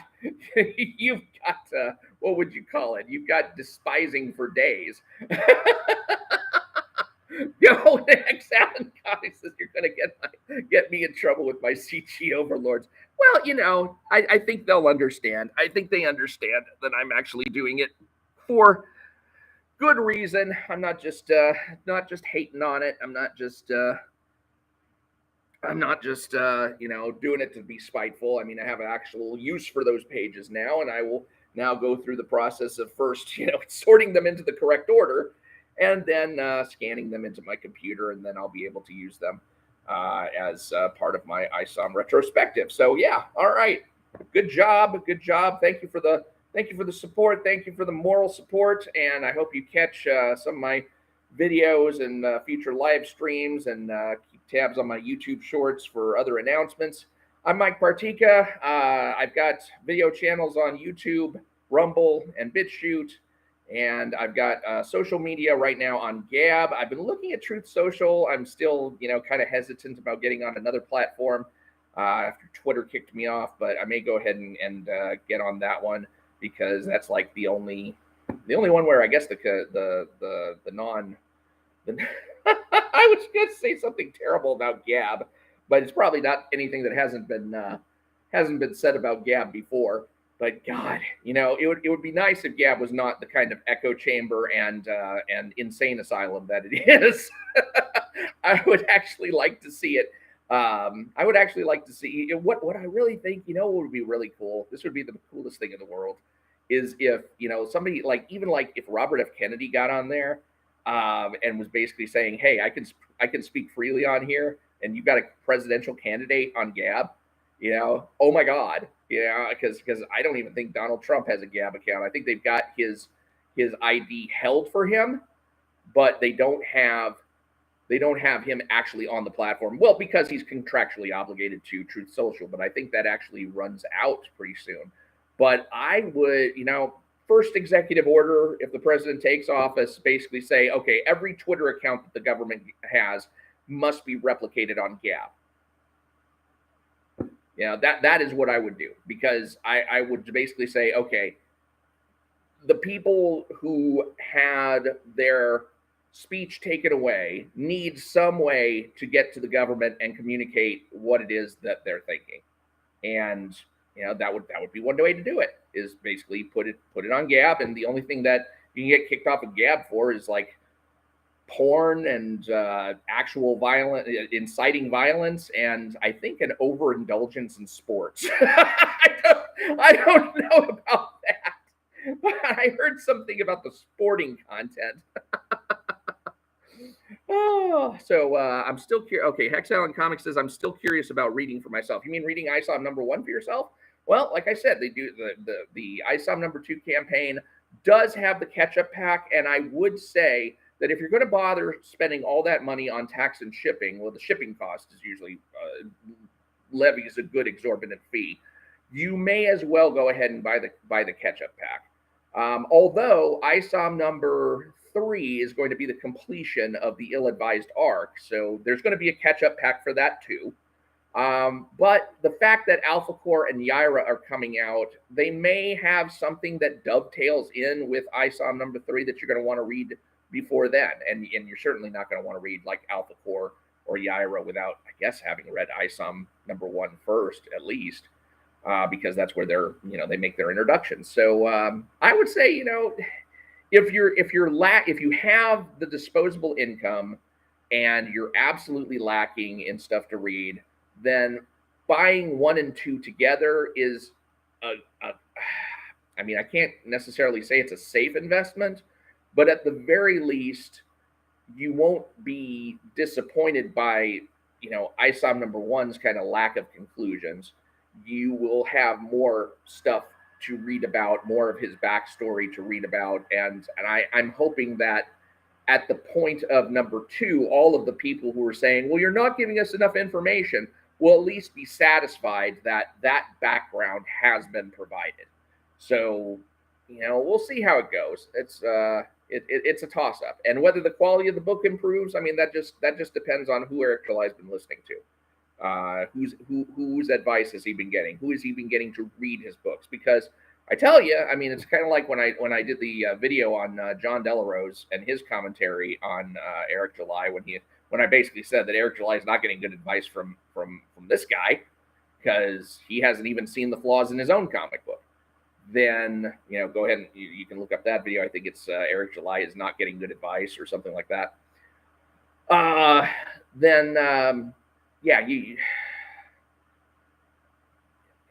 have hopes.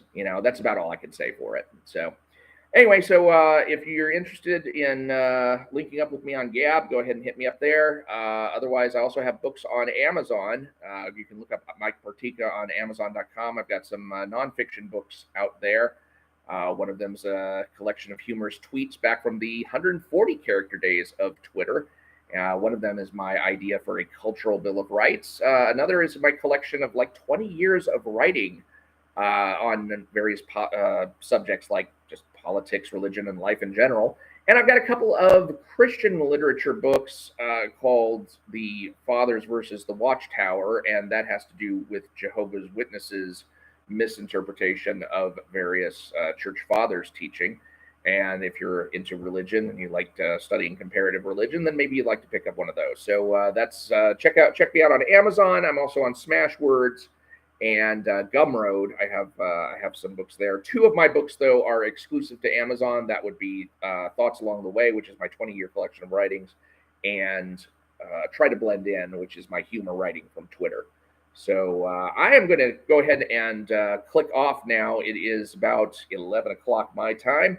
Thanks again for staying the course with me. I hope you enjoyed as I disassembled a ISOM #1, and hopefully I will be. Cheers out. Exile Comics says, cheers. I'm afraid of Gab, though. You know, I've been on there for a while now, and what I've found is that if you're selective about who you follow, you're not going to get like a lot of offensive content, and they do have a block button.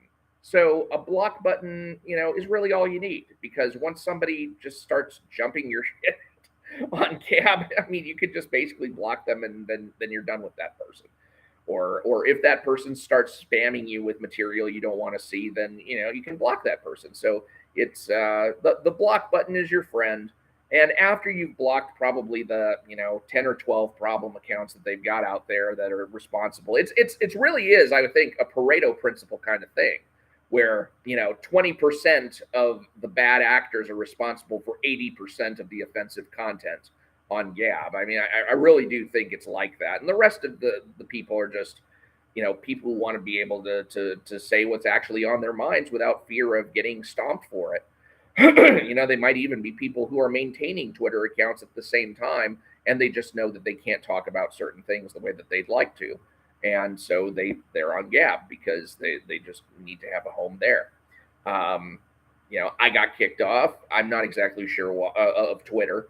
I am not exactly sure why. I have my ideas of why, but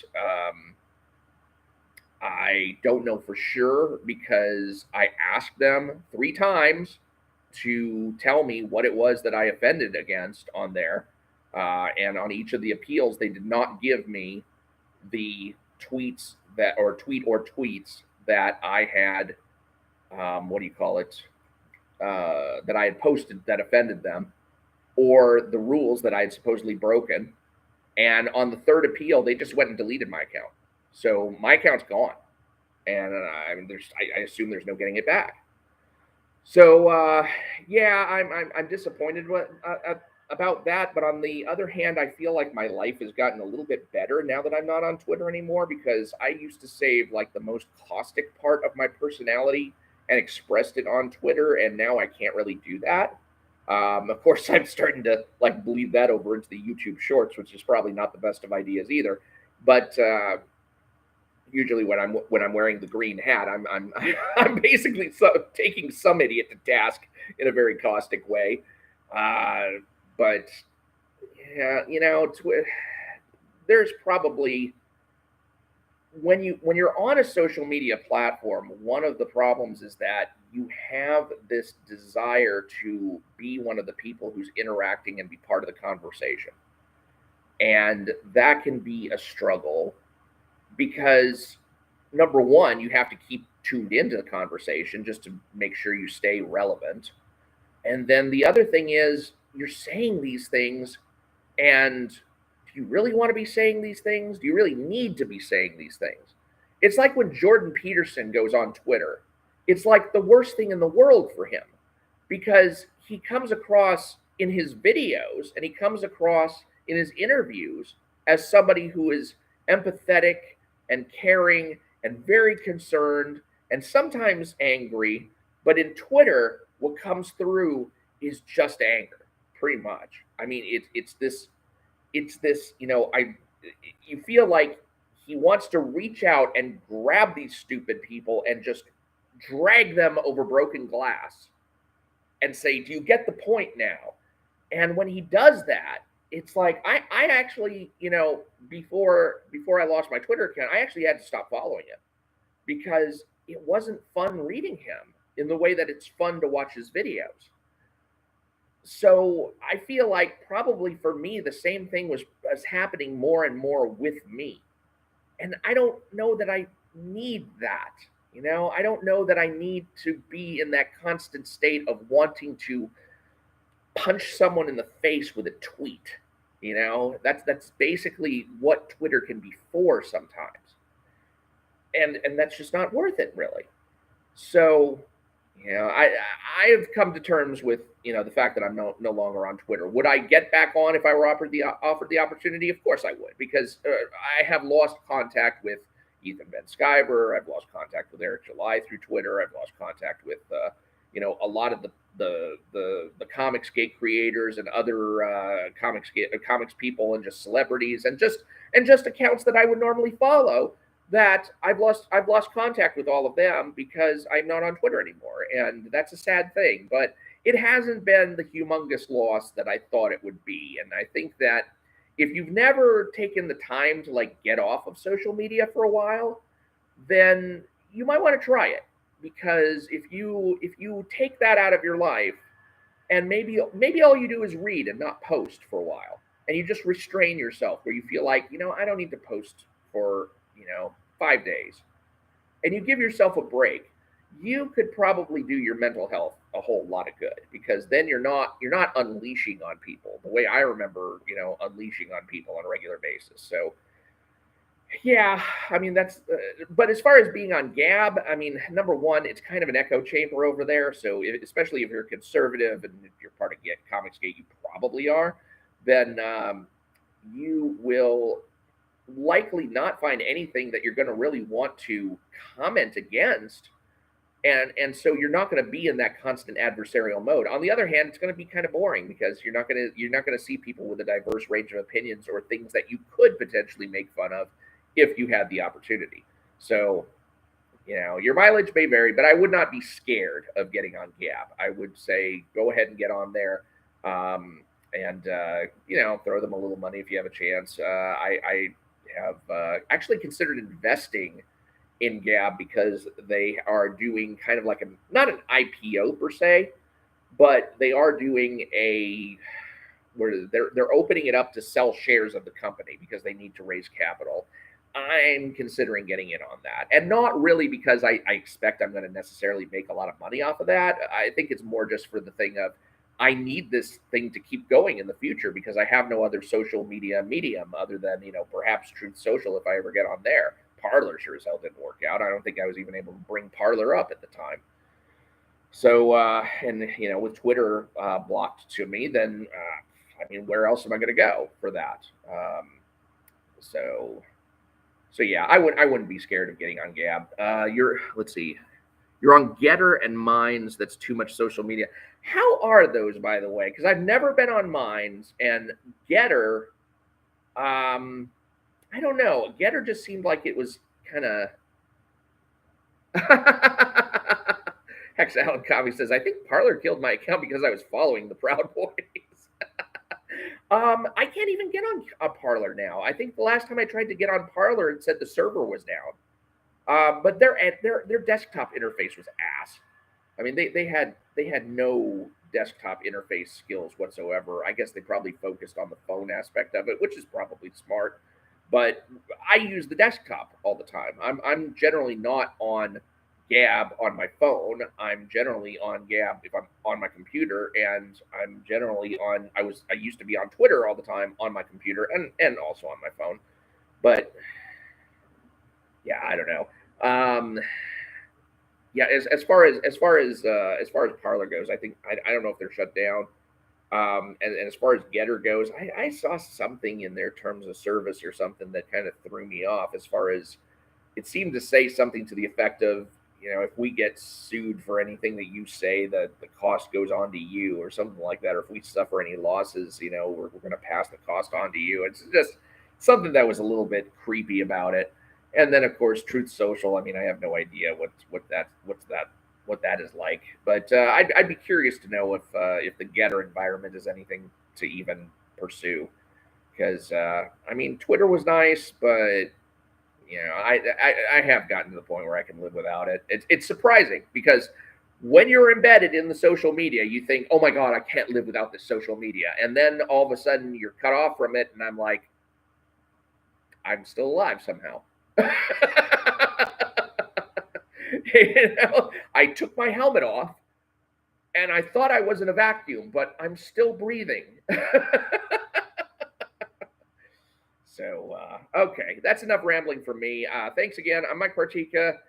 Please do connect with me on Gab and do subscribe if you're watching on YouTube or Rumble or BitChute. I have accounts out there, and I will be posting this live stream out to those Rumble and BitChute as soon as I can. I don't do multiple live streams at the same time, and that's largely because the people who do that tend to have more than one computer screen, and I am so low tech, I am just using my laptop screen. So maybe someday if I have a better setup, I will be able to live stream to different platforms.